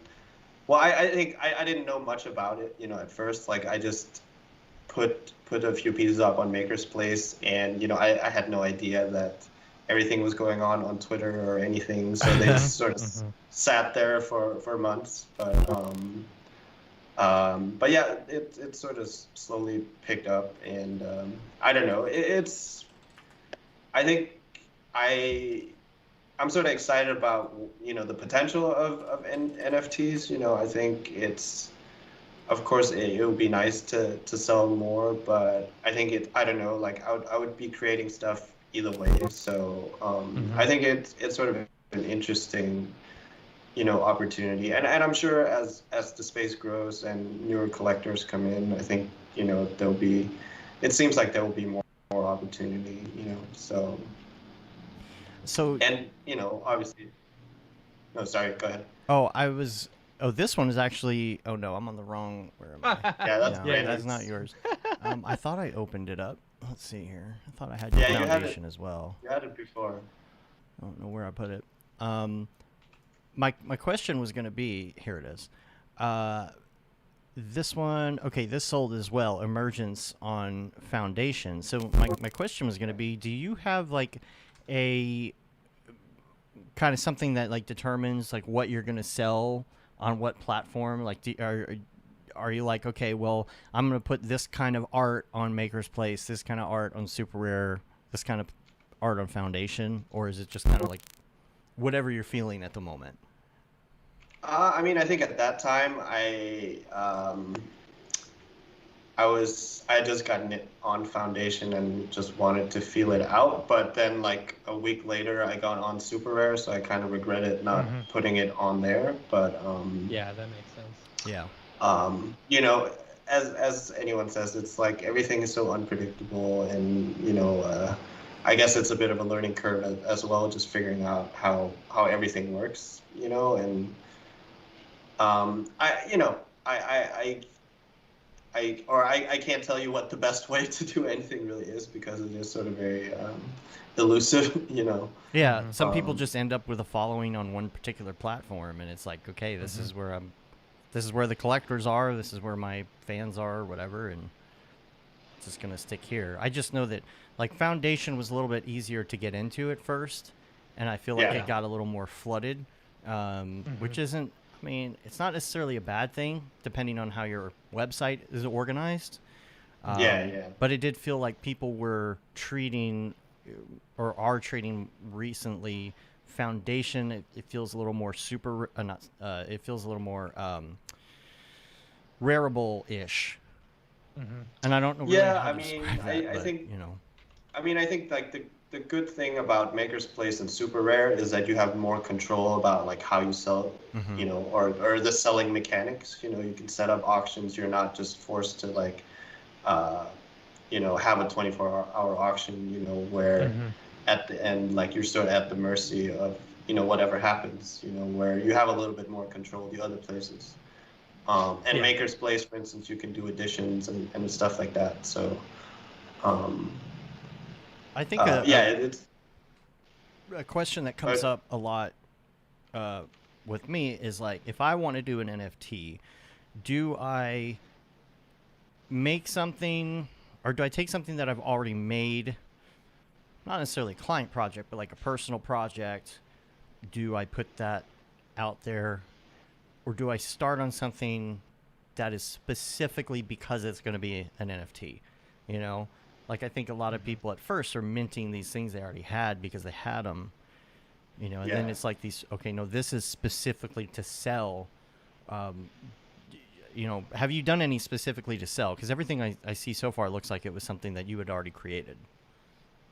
I mean, all the stuff I have on Super Rare and that piece on Foundation are new pieces, and the same with those like shattering faces on Maker's Place. I mean, I don't think there's necessarily a wrong or a right way. I think if it's, as long as it doesn't, or it isn't licensed to someone else, I think it's fair game. And I think obviously, if you look at Cornelius's work, right, like that has a reverence with a lot of people in a lot of, with a lot of people in the community, right, and the same with, like Raoul Marx's work, for instance, like where there is, I don't know, I think it's fine to sell old work, and I'm sure, I guess at least in the motion graphics community, there's certain people that are excited about some older pieces, if it's stuff that they have sort of liked for years, but I don't know. I think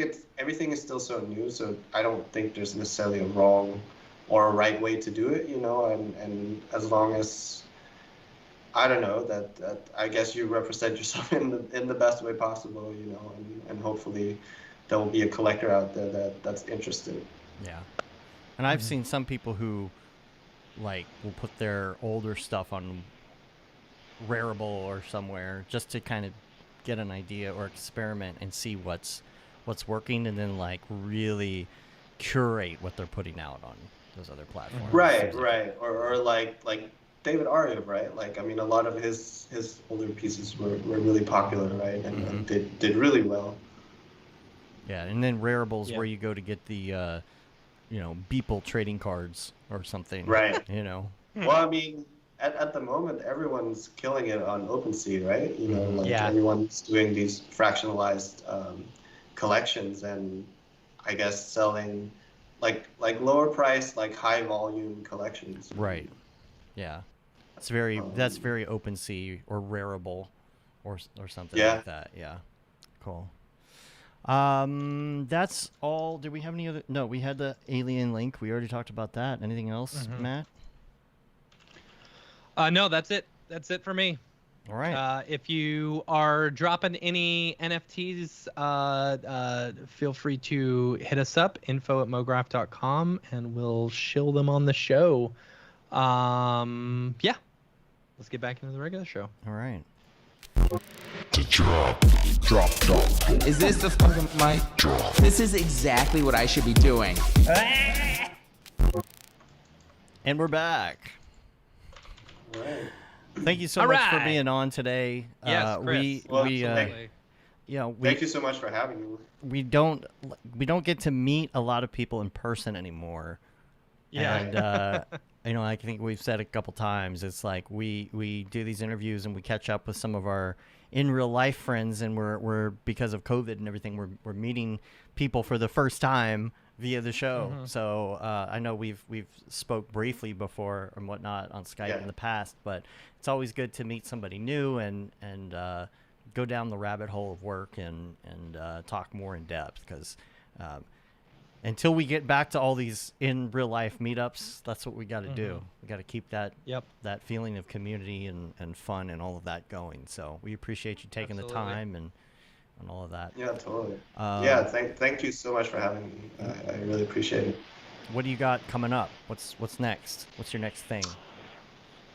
Well, a few things. Well, I guess not really much I can talk about. Like, I'm currently working with the good people at Elastic for the next few months. So, and there's hopefully some of the film TV projects I've been working on for the past 2 years that hopefully comes out soon. So we'll see. But so if people want to just find out what's going on, they're just going to have to subscribe to all your social media platforms and find out. Yeah, basically. Yeah. Where can people find you online? Well, my website is chrisb.tv, and my Instagram is chris_Bjerre. So, cool. All right. It's right down here, right? Yeah, it's right there. Yeah. But for the people listening, just go check the show notes. It'll be all in there. You can get all the things there. And also, you could go and rate us on iTunes, leave a review, podcatcher of choice. That helps get our ratings up, and subscribe to all the things. Subscribe to our newsletter. It goes out every month or so. There probably won't be one until after camp. Just not going to be enough time to throw that in there. So subscribe to it, though, and you can get all the updates on things you might have missed in the world of Mograph.com. You can say you've been there, done that, got the T-shirt with the Mograph logo tee, the Fuel the Bab 2020 shirt, classic. All the profits from that go to Doctors Without Borders. The Render Things T-shirt, hoodie, and long sleeve tee. I'm sure you get that Render Things long sleeve and hoodie for the winter, the fall coming up. You can wear it with your yoga pants while you drink your PSL. Right. And the That Render is Fire shirt, which you're only allowed to wear ironically, unless you're shams. And I was waiting for you. The Mograph blandishment shirt which is also available on the site. I know there were some link problems with some of the merch, and I think I have fixed all of it at this point. The Amazon links kind of went off and online quite a bit through COVID, so seems like they're all back up and running, and I was able to get a shirt in 2 days. So you can get it on Prime. And that's it. We're on Facebook, Twitter, Instagram, YouTube, TikTok. Go follow us on there. Come on, gotta help us beat our follows, beat my daughter on follows. Right. We're having a contest. So yeah, that's it. Mograph.com. Oh, one Check last us thing out. for those campers. We literally just got an email saying that they're having supply issues on the linens for pillows. Oh, So bring your own pillow. Yes, bring your I own know. pillow.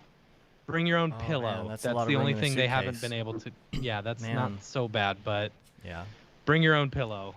Well, Okay. we're gonna try and All figure right. this out, but all right, we'll work on for something. right now, for campers, I would recommend bringing your own pillow. And that sucks that I gotta wait until the very last minute, right as the show is ending, Yeah. to say that, because people have already left by Right, now. they've You already- know that. Yeah. Yeah. Matt's like, he's gonna cut that in here right now. Yeah. If you could, that'd be awesome. I might actually do that. Okay. Yeah. Mm. All right. But so we bring a will pillow. we will figure something out on that, or we'll try our best on that. And if you bring a pillow and then we get the pillows taken care of, then you have double pillows. I mean, I would say bring a pillow anyway, because That's if the pillows true. are anything I'll like probably go last anyway. year, Yeah, they will be very thin. that's true. You Yes, want to do it and not anyway. comfortable. All right. So, Cool. Well, follow us on all the things. We're gonna get out of Mhm. here. One more time, thank you so much for being on, Chris. yes, Chris, thank you. Well, thank you guys. And we're gonna get out of here. Until next time, I'm Dave. And I'm Matt. And I'm Chris. Have a good one. Later, yo. Later.